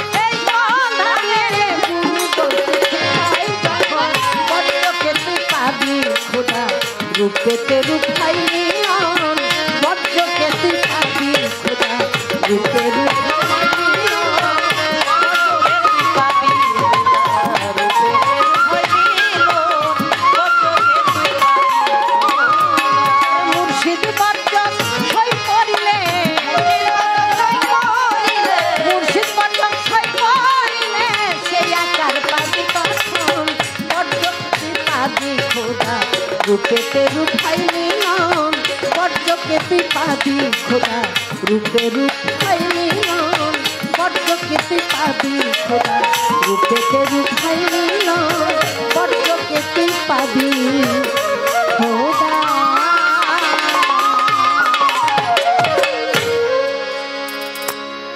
আপনারা জানেন আমার দয়াল নবী হিজরতের জন্য যেদিন মক্কা ছেড়ে মদিনায় গেলেন সেদিন মাওলা আলী আর দয়াল নবী একই ঘরে ছিলেন, চতুর্দিকে কাফের ঘন ঘিরে আছে। তখন আমার আল্লাহর বাণী চলে আসলো। আল্লাহর বাণী আসাতে সেদিন আমার দয়াল নবী দরজা খুলে এক মুষ্টি ধুলি নিলেন হাতে, সূরা ইয়াসিনের 10 নম্বর আয়াত পাঠ করে ধুলি চতুর্দিকে ছিটাইয়া দিলেন। আমার দয়াল নবী চলে গেলেন, রেখে গেলেন মাওলা আলী করিমুল্লাহ ঝুঁকে। বললেন, আলী তুমি থাকো, কারণ ঋণ আমি ঋণ কাদের কাছে? এতিম মিসকিন দুঃখী মানুষ, তাদের কিছু সম্পদ আমার কাছে গচ্ছিত, তাই আমি চলে গেলাম।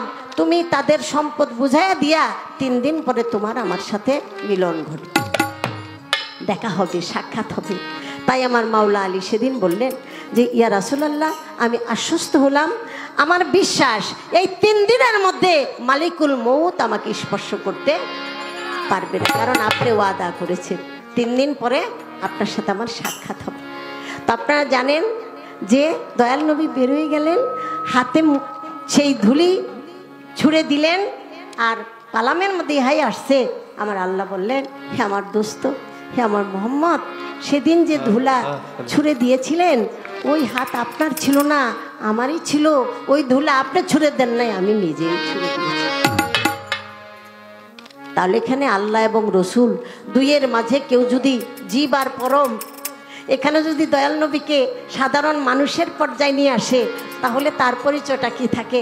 আমার আল্লাহ তো বলছে যেমন মোহাম্মদ আর আমি, আমাদের দুইয়ের মাঝে কেউ যদি ছোট বড় পার্থক্য তুলে, যে পার্থক্য তুলল, ব্যবধান বলল, সেই কাফের, কাফের এবং কাফের। তাহলে ওই ঘরের কোনো প্রসঙ্গ নিয়ে খোদাকে ছোট করে কথা বলার মানেটা কি? এটা তো রাসূলকেই ছোট করা হয়। আপনি বলতেছেন আমি খোদারে মানি, খোদারে মানি, মানতে মানতে নাকের মধ্যে দড়ি বাইন্দা ওই গাটার পর্যন্ত নিয়ে ছাড়তেছেন, আবার কোন আমি খোদারে মানি। তাই জন্য খোদা বলছে যত করবি চালাকি পরে বুঝবি চালাকি। আপনার চালাকি যাই তো ওই কথাটা যদি আমি না বলি তাহলে কেমন জানি হয়ে যায় যে খোদাই কি কারবালার মাঠে সেদিন কিছু করতে পারতো না। আবার মানুষদের যারা শ্রোতা তাদেরকে সাক্ষী দেয়, তাদের ভিতরে কিন্তু একটা জোশ চলে আসে। কি যখন আমরা ফুটবল খেলা দেখছি, ঘরে বসে দেখলো আর পা কেমন জানি লড়ে না, সবারই লড়ে। আর মাঠে যখন পাশাপাশি দাঁড়াইলে গোল দিব আরেক বেটায়, আপনি কি আরেক বেটার পার মধ্যে লাত্তি মেরে বসেছেন, মনে হয় যেন আপনার পায়ের কাছেই বলটা চলে আসে। এরকম একটা ইস্কো চলে আসে না? এরকম কিন্তু একটা ইস্কো চলে আসে, যে তো যারা শ্রোতা তাদের মধ্যে কিন্তু এরকম একটা ইস্কো চলে আসে। অতএব তাদেরকে আমাদের পালার ভিতরে প্রবেশ করানোর কোনো দরকার হয় না। প্রশ্ন আমার কাছে সরাসরি, কিন্তু আপনি মানুষদেরকে সাক্ষী নিলেন যে তখন কি আল্লাহর কিছু করা দরকার ছিল না? তো সবাই বললো যে হ্যাঁ দরকার ছিল। তাইলে দেখা যায় আল্লাহর চেয়ে বুঝটা আবুল ভাইয়ের বেশি বুঝ হয়ে গেছে।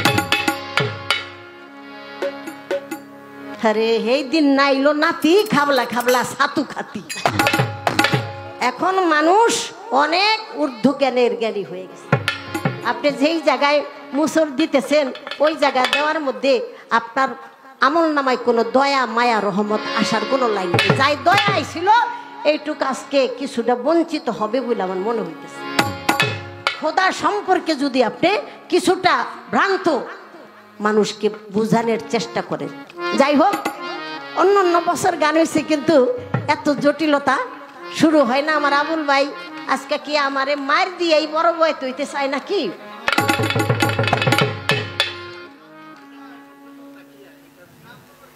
হ্যাঁ না, বর্জকের কথা এখানে বলা হয়েছে। বর্জক কোন বর্জক? এটা হলো যার যার মুর্শিদ বর্জক। মুর্শিদ বর্জক যে অঙ্কন করেছে এবং মুর্শিদ ব্যতীত আল্লাহ তাআলার রূপ দেখা যাবে না, এটা আল্লাহ নিজেই ঘোষণা করেছে, নিজেই বলেছে একজন ওসিলার মাধ্যমে। আর যে নাকি গুরু, যে নাকি মুর্শিদ, সে কোনো জীব না, যে আল্লাহর পরিষদ, সে আল্লাহওয়ালা, তারই বলেন অলি, সেই হইল আলী, আর সেই হইল খোদার পরিষদ। খোদা দিয়া যা হয় আল্লাহর অলিকে দিয়া তাই। এই কথা বিশ্বাস করতে গেলে অতএব আপনি জীব, আপনি জীবের মধ্যেই থাকেন, কারণ আপনার আছে অপমৃত্যুর সম্ভাবনা। যখন আপনি চলে আসবেন লয় প্রাপ্ত হয়ে আমিত্ব বিলুপ্ত করে পরম সত্তায় যখন আপনি চলে আসবেন, তখন থাকবে আপনার অমরত্ব এবং নিরাপত্তা। আপনি যতক্ষণ পর্যন্ত জীবের ঘরে থাকবেন ততক্ষণ পর্যন্ত আপনার ধ্বংসলীলা ধ্বংসলীলা। আগুন লাগিল আগুন লাগিল আগুন নিভাই কেমন করে, আগুন লাগিল আগুন নিভাই কেমন করে, অমর আল্লাহ রে প্রেম জ্বালা কি জ্বালায় অন্তরে, অমর আল্লাহ রে প্রেম জ্বালা কি জ্বালায় অন্তরে, অমর আল্লাহ রে।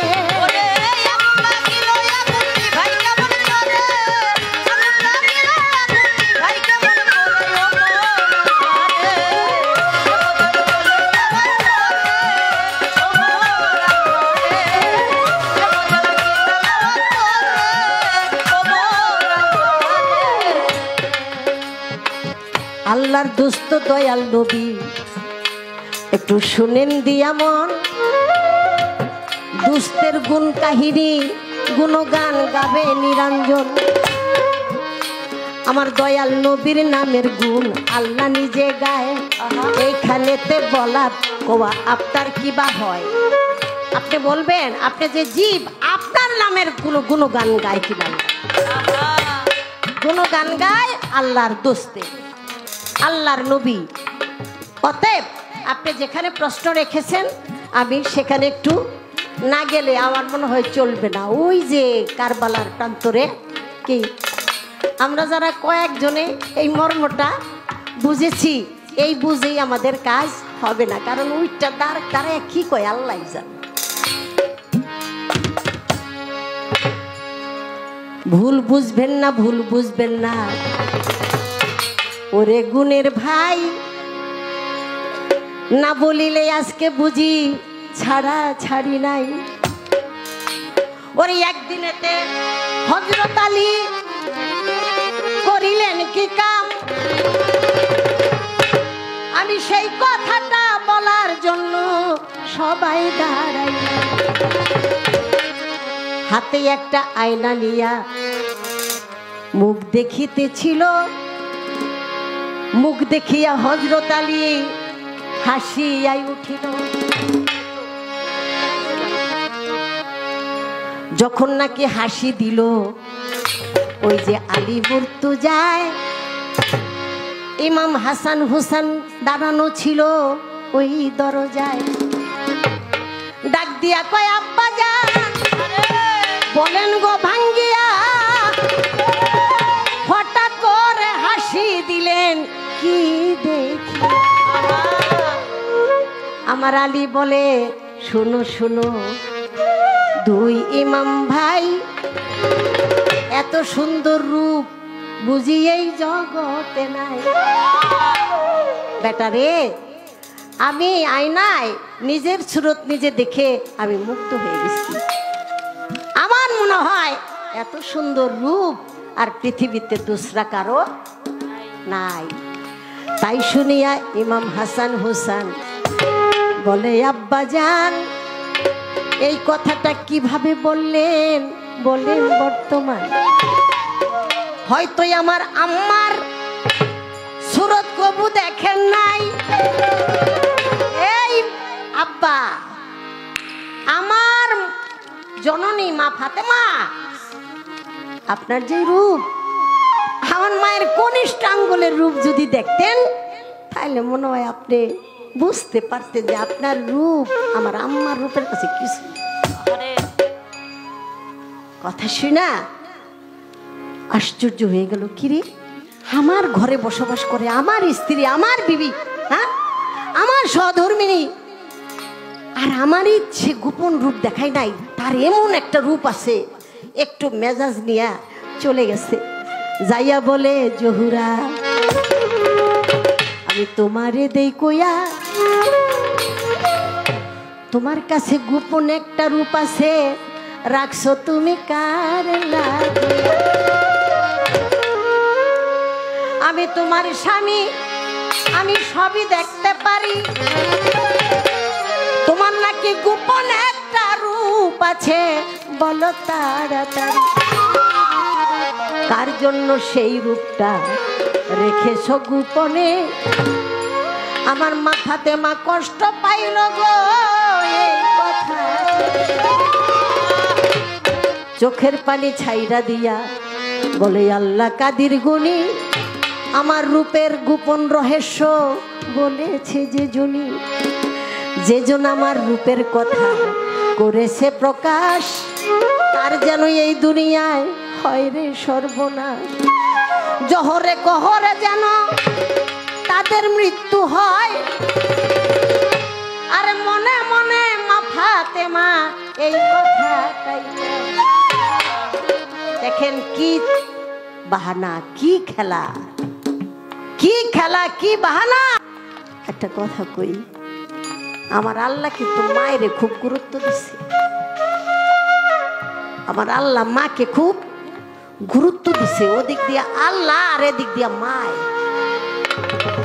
মাঝে দিয়া বাবা হইল ক্ষণিকের জন্য এক ফোঁটা পানি রাখতে পারে নাই, বুঝছেন কিন্তু বিষয়টা। বাবা তার ভিতরে এক বিন্দু পানি সইতে পারে নাই, তাই ফেলে দিয়ে আসছে মায়ের কামসাগরে। ওখানে কোনো রূপ ছিল না নাকি, পানির মধ্যে কোনো রূপ ছিল না, সেই রূপ ধারণ করার জন্য আমার মায়ের ভূমিকা। তুমি নিয়ে একটা কথা, আল্লাহ কোনো এক জায়গায় বলছে নারী প্রকৃতি যাই বলো, মেয়ে যাই বলো, ওই নারী আমার সৃষ্টিটা আমার এক রহস্য। নারী হইল আল্লাহর কিরণ, আল্লাহর সৌন্দর্য, আল্লাহর একটা রহস্য। অতএব সেই নারীর রহস্য বুঝতে আল্লাহ ছাড়া কেউ বুঝতে পারে না। তাই আল্লাহ তাআলা বলেছেন তোমরা মায়ের মনে কখনো কষ্ট দিও না। যত বড় ইবাদত বন্দেগী করো, তোমার মা যদি কলিজার মধ্যে আঘাত পাইয়া শব্দটা করে, তাহলে আমি আল্লাহ তাআলা আরশ কাঙ্গুরা টুকরা টুকরা হয়ে যায়। আমি বড় কষ্ট পাই, কারণ মা তোমার জন্য বড় ত্যাগের জীবন করেছে। মায়ের মতো এত কষ্ট সন্তানের জন্য আর কেউ করে নাই।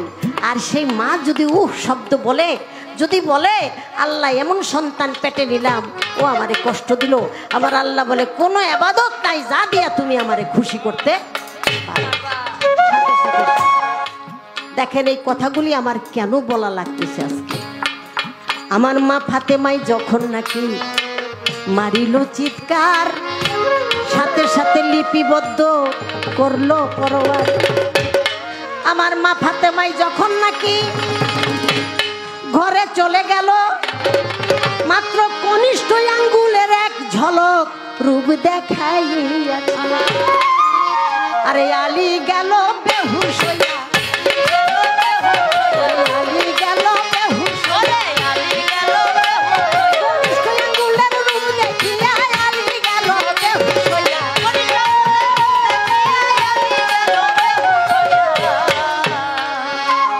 বেহুশ হইয়া হুশ ফিরিয়া ইমাম হাসান হুসেনের কাছে যায়, যাইয়া বলে ভাইঙ্গা চুইরা বলো গুয়া মায়, কনিষ্ঠ আঙ্গুলের রূপ দেখিয়া হায় রে হায়, বেহুশ হইয়া গেলাম আমি এই না দুনিয়ায়।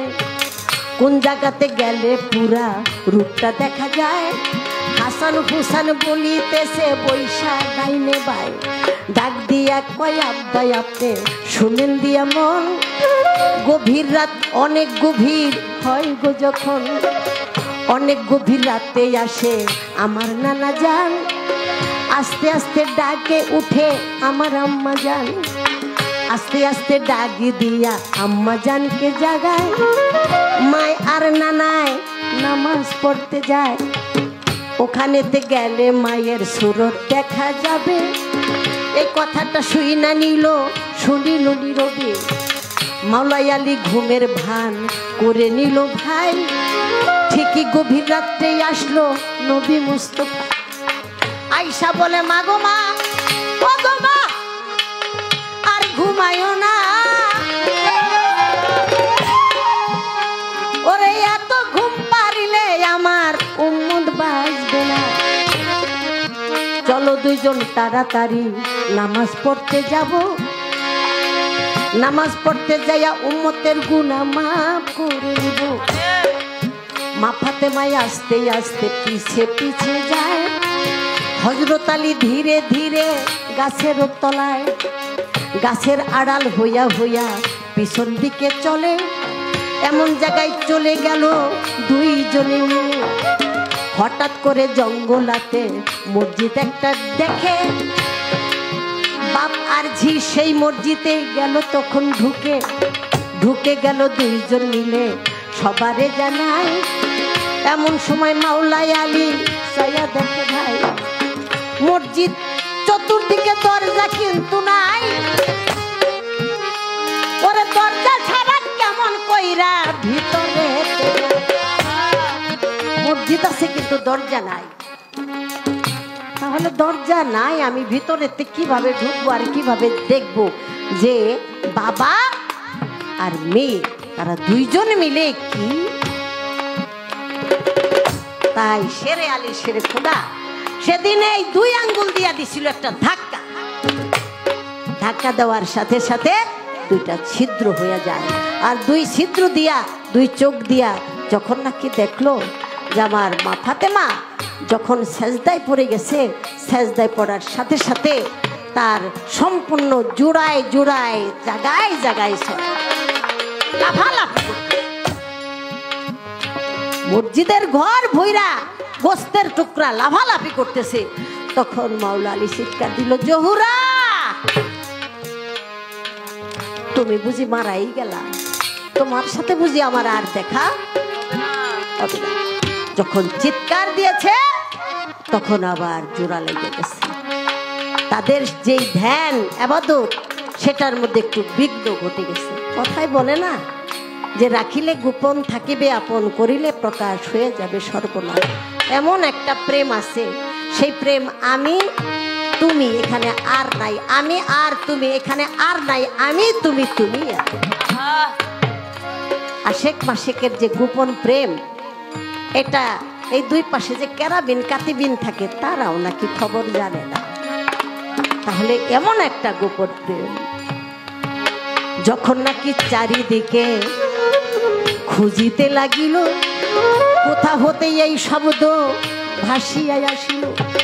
মা ফাতেমাই চাইয়া দেখে দুটি ছিদ্র মসজিদের গায়ে।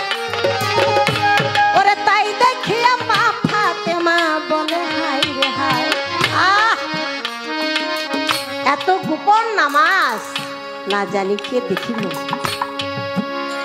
আল্লাহ আমাদের পিছনে জানি কে লাগছে, মালিক রে এই দুইটা ছিদ্র মসজিদের গায়ে যে করছে, আল্লাহ গো তার কলিজার মধ্যে এরকম দুইটা ছিদ্র বানায়, তার কলিজার মধ্যে এরকম দুইটা ছিদ্র যেন হয়। আমার দয়াল নবী বলল, মা গো তুমি কার কলিজায় ছিদ্র দিলা? এটা তো আর কেউ না, এটা তো তোমার স্বামী হযরত আলী ছিদ্র। তখন মাই বলেছিল, আব্বা কি ব্যবস্থা? আমার দয়াল নবী বলেছেন, আল্লাহ আমার মায় তো বলে ফেলছে, এখন কি হবে? আমার আল্লাহ বলে, আমার মায়ের মনের আকাঙ্ক্ষা, মনের কথা লেখা হয়ে গেছে, এইটা আর কোনো রদ বদল হবে না।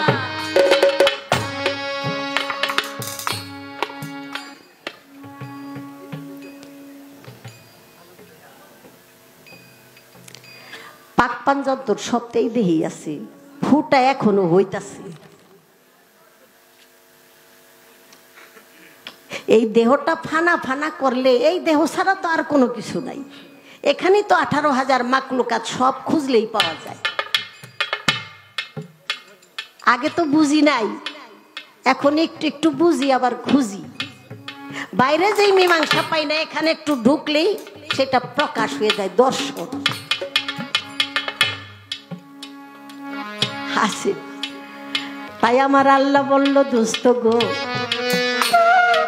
যদি আপনি 2 নাতি বাঁচাইতে চান, উম্মতের দাবি ছাইরা কিন্তু দেন। ইয়া উম্মতি ইয়া উম্মতি, এই ওয়াদাই তো নিয়ে আসছেন দুনিয়ার মধ্যে যে আপনারা আর কোনো বাণী নাই, শুধু ইয়া উম্মতি। তাই আজকে যদি 2 ইমামকে আপনি এই দুনিয়ার এই অভিশাপ থেকে বাঁচাইতে চান, তাহলে আপনার ওয়াদা দিতে হবে, আপনার ইয়া উম্মতের সুপারিশ করতে পারবেন। আমার দয়াল নবী বলেছিলেন, মাগো আমি কি করব, তোমার ছেলে যদি তুমি চাও তাহলে আমার উম্মতের দাবি ছাইরা দিতে হবে, আমি উম্মতের সুপারিশ করতে পারবো না। আমার মা সেদিন বলেছেন, আব্বা জান, আমি আপনার পাপি তাপি উম্মতকে মুক্তি দেওয়ার জন্য আমার 2টা ছেলেকে আমি কুরবান করে দিলাম। শহীদের দুয়ারে চলে গেল। তো এখানে একটি কথাই প্রমাণ হয় যে যেটা নাকি হয়ে গেছে সেটা হয়েছে, এবং আরেকটা প্রমাণ হয় যারা নাকি সঠিক মুসলমান এবং সঠিক মুমিন, তারা কখনো মিথ্যার সাথে হ্যান্ডশিপ করে না, আপোষ করে না। তারা একেবারে বীর ভেসে শহীদ হয়ে যাবে, কিন্তু এজিদের মতো মানুষের হাতে হাত রেখে কোনোদিন মাথা নত করবে না। এটাই হইল ওই কারবালা প্রান্তরের মূল রহস্য। আবার খাজা বাবা বলেছিলেন, এই ভক্তরা শোনো, ইমাম হুসেন কারবালার প্রান্তরে ফুরাত নদীর পানি পায় নাই, এটা যদি কেউ বিশ্বাস করে তাহলে আমি বলি সে জ্ঞানের দিকে যায় নাই। কারণ যার কাছ থেকে পানির তৈয়ার কি, যাদের কাছ থেকে পানির সৃষ্টি, তারা কিভাবে পানির অভাবে মারা যাবে, এইভাবে যাবে, এটা আল্লাহরই একটা লীলা খেলা ছিল। এটাই আল্লাহর একটা রহস্য।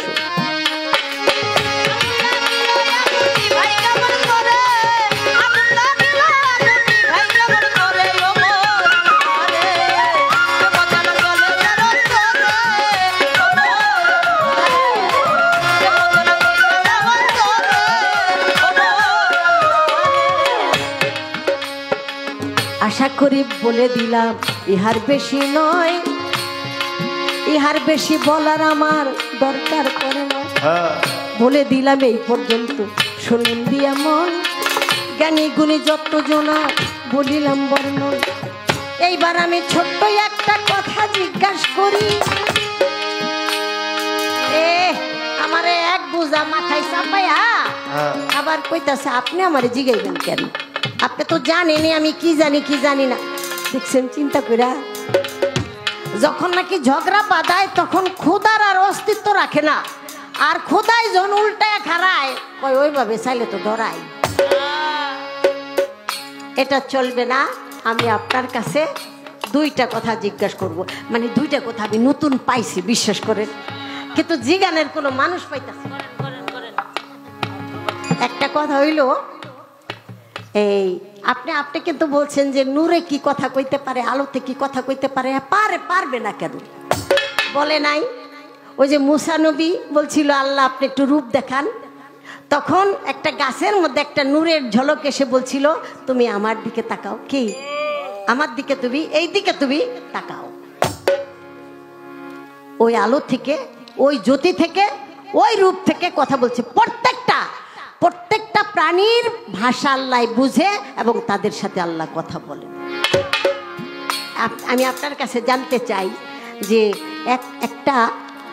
একটা মরা মানুষকে গাছের নিচে দিয়া লইয়া যাইতাছে, এখন ওই গাছে জিগাই যে তুমি মরলা কে, তখন ওই মানুষটা ফাল দিয়া খাড়াইছে, আর বাঙ্গুম না, দেখি মাথাটা কি পর্যন্ত খাটায়। এবার আমি কমু, আপনি জবাব দিবেন। গাছে জিজ্ঞাসা করলো তুমি মরলা কে, আর ওই লোকটার সাথে সাথে দাঁড়ায় গেল। ওই গাছটা এ কথা জিজ্ঞাসা করলো কেন, আর ওই লোকটা দাঁড়ায় গেল কেন? আপনি জবাব দেবেন। গাছও কি, গাছও যা, ওই লোকটাও তা, আপনি তা। এখানে গেল একটা কথা। আর আরেকটা জীব, আরেকটা জীব, সে তার মৃত্যুটা কিভাবে হবে এটা সে নিজের হাতে লিখে দিছে। কিভাবে মৃত্যুটা হবে এটা সে নিজের হাতে লিখে দিছে। আপনি জবাব দিবেন সেই জীবটা, সেই মানুষটা কোন মানুষ, আর সে নিজের হাতে লিখে দেওয়ার কারণটা কি? দুই দিক থেকে আমার দুটি কথা রয়ে গেল। আশা করি কথা দুইটা বললে খুবই ভালো লাগবে। শুনেন, আমার ভাই কিন্তু প্রায় গান সমাপ্তির পথে দিছে, পাল্লার মোড়টা কিন্তু রাখে নাই। যখন বিচ্ছেদের ভাব চলে আসে তখন কিন্তু আর ওই পালার যে একটা আক্রমণ থাকে না, কিন্তু একটু চালাকি কিন্তু বেশি মাত্রায় করে ফেলাইছি। ধরা খালি পড়ছে রে, বহুত আগেই পড়ছে, আমি ধরি না দিককাছে। সম্মানিত সুধী, আজকের এই জিওয়ার পরমের পালা দয়াল রেখানে বসা। আমার দুই একটা কথা মনে পড়লো, বলতে চাইছিলাম না, আমি ঘুমাই গেছিলাম। সত্যি আমি কিছু শুনিও নাই। একটা বিষয় আপনার কাছে একটু জানতে চাই। না না না, আমি মানুষের কাছে জানবো, আমরা মানুষ নিয়ে চলি। অবশ্যই আমরা জীবের ঘরে না। আচ্ছা, এজিদ কি ভালো না খারাপ? খারাপ। তাহলে এই যে এতক্ষণ পর্যন্ত গল্প শুনলাম, তাতে এজিদ তো দোষী নেই। কি গল্প নাইল? এই যে অভিশাপ করছিল মায়, সেই অভিশাপের কারণে জহরে কহরে মরণ হইল। তাতে তার দোষী নেই, তার রহমতুল্লাহ কয়তো ভালো। এজিদ রহমতুল্লাহ আলাইহি।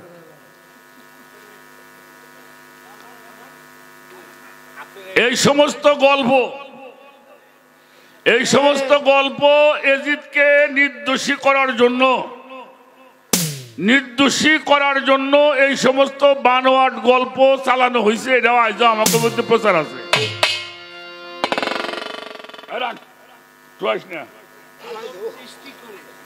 আমি দাদা, আমি আমার কথাটা কই নি, আমার আমি সাইড নিতে, তারপর আপনার প্রশ্ন করলে কমো। আমি এটা আমার কাছে খারাপ লাগছে। এই কথাটা কোথাও কোনো দলিলের ৬৬টা হাদিস, ২৮টা তাফসির আছে, কোরআনের কোনো অংশের মধ্যে এই গল্পটা যে ফাতেমার অভিশাপে হাসান হোসাইনের মরণ হয়েছে, তাহলে খামাখা আমরা যে কিসের জন্য দোষম কোন? এটা হইলো প্রশ্ন।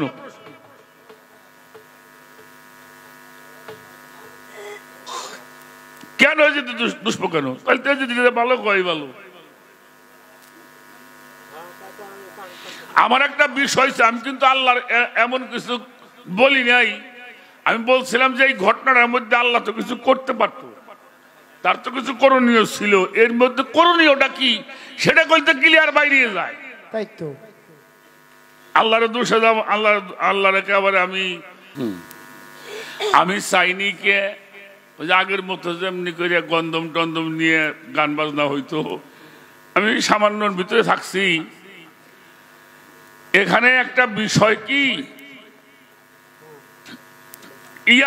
হুসাইন যদি কারবালায় শহীদ না হতো তাহলে মুনাফেক কারা আর মুসলমান কারা বুঝাই যাইতো না। এটার কি কন সেই কথা কন, কারা মুনাফেক আর কারা মুসলমান, এটার পরীক্ষা হইলে কারবালার ময়দান। এর বহু দলিল আছে, কিন্তু তা না কইয়া আমরা ফাতেমার দুষলাম, এটা খুব ভালো কাম হইলে হবে। ফাতেমা অভিশাপ করছিল, সেই জন্য সাওয়ালের মরণ হইল। দুঃখের দরি আর কোহনে দিমরে আর দরকার নাই। এটা আজও কিন্তু মানুষের মধ্যে রয়েই গেছে, এই গীতটা আজও মানুষের মধ্যে প্রচলিত রয়ে গেছে। রয়েই গেছে। এই জন্য এগুলার বাদ দেওয়া লাগবে। মূল ঘটনাটা কি সেটা ভালো করে মানুষকে বুঝাইতে হবে। জীবন ভরে নবীজির সঙ্গে যুদ্ধ করলো আবু সুফিয়ান, সিফিনের যুদ্ধ করলো মুআবিয়া মওলা আলীর সঙ্গে, আর কারবালায় যুদ্ধ করলো হুসাইনের সঙ্গে তার ছেলে এজিদ। তাকে রহমতুল্লাহ বানামু এই আছে একদল, আর আমাকে বয়াতে একদল আছে হইল এজিদের দোষী বানাবো না, ফাতেমার অভিশাপে চাওয়াল মরছে। তা আমরা বাক্য নিছি ভালো, এ আমি জীবনে মানবো না, এ কমবো না জীবনে। দোষী দোষী ক্লিয়ার দোষী।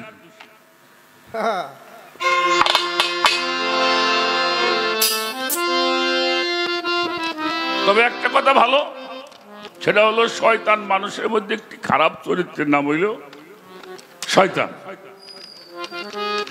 খারাপ চরিত্রের নাম শয়তান, এটা আপনি বলছিলেন মানি। তুই আস না বেশি আজকে, আমার গহম ধরছিল কথা শুনে। আচ্ছা, কুরআন শরীফের সূরা বাকারার 134 নম্বর আয়াত, ইজ ক্বালাতিল মালাইকাতু ইসজুদু লি আদামা ফাসাজুদু ইল্লা ইবলিসা ওয়াস্তাকবারা ওয়া কানা মিনাল কাফিরিন। সবাইকে সিজদা করতে কইছে আল্লাহ, সবাই করছে না, একজনে করে নাই। ডবল তো করছেই, একজনে করলো না। কিরা করলো না? তার নাম হইল মুকরম, হ্যাঁ উনি যিনি খিতাব পাইল শয়তান। তো আল্লাহ প্রশ্ন করলেন, তুমি সেজদা করো না কেন? বলে আনা খায়রুম মিনহু, আমিও উনার সাথে বড়, আমি সেজদা করুম কেন? আমি তোমারে সেজদা করুম। শয়তান কি কয়?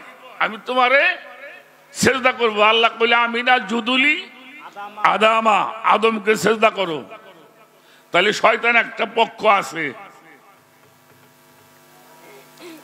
শয়তান একটা পক্ষ আছে। তাহলে আল্লাহ এটা কেন কইব? কারণ তখন তার আদমের মধ্যে শয়তান হওয়ার কোনো কায়দা বায়দা নাই। তাহলে শয়তান একটা ব্যক্তি। আর কোরআন শরীফের মধ্যে 36টা জায়গার মধ্যে আসছে শয়তান তোমাকে প্রকাশ্য দুশমন। শয়তান হলো মানুষের প্রকাশ্য দুশমন। এই দুশমন গুলি এটা জিগাইলে তো আমরা পরমের কাছে খুব একটা ভালো থাকতে পারিনি। একটা গান শোনাবো, আমি আর পালাকাদের মধ্যে না গেলাম ভাই, মেলা রাত হয়ে গেছে। দয়াল নিজে একটা কতক্ষণ পর্যন্ত গামো? একটা পর্যন্ত। একটা কথাই তো কইলো, হ্যাঁ পনে একটা বাজে, ঠিক তো পাই নাই, কোন গেছে সময়। দয়াল নিজে যাই হোক, জীবার বরমের পালায় তর্ক বিতর্ক, হয় এটা মানে পালাটাই হলে একটু কথার পালা। আমি যদি এই আরিগুলি আমি দেখেন যেই শেষ কথা আপনি পাইছেন নাকি? যেই শেষ কথা, কথার পাশে কথা আছেই। মূলত আমরা যারা তরিকতের মানুষ আছি, এই দেখেন কত সুন্দর আসলো যে মুর্শিদ যে বিষয়টা, একজন ভক্তের জন্য মুর্শিদই তার সর্ব কারণ, আর কোনো কারণ নাই। আর আমার কথাটাও সেখানেই ছিল। এই কথাগুলি জানার জন্যই, এই মূল কথাগুলিকে বের করে আনার জন্য আমার কিছু কথা, অনেক বলা হলো, অনেক কথা হলো। তো যাতে মুর্শিদ তাতে রাসূল, হ্যাঁ আমি তো এইটাই চাইলাম। তা আমরা সেখানে থাকতে চাই, তো সেখানে আমরা থাকবো।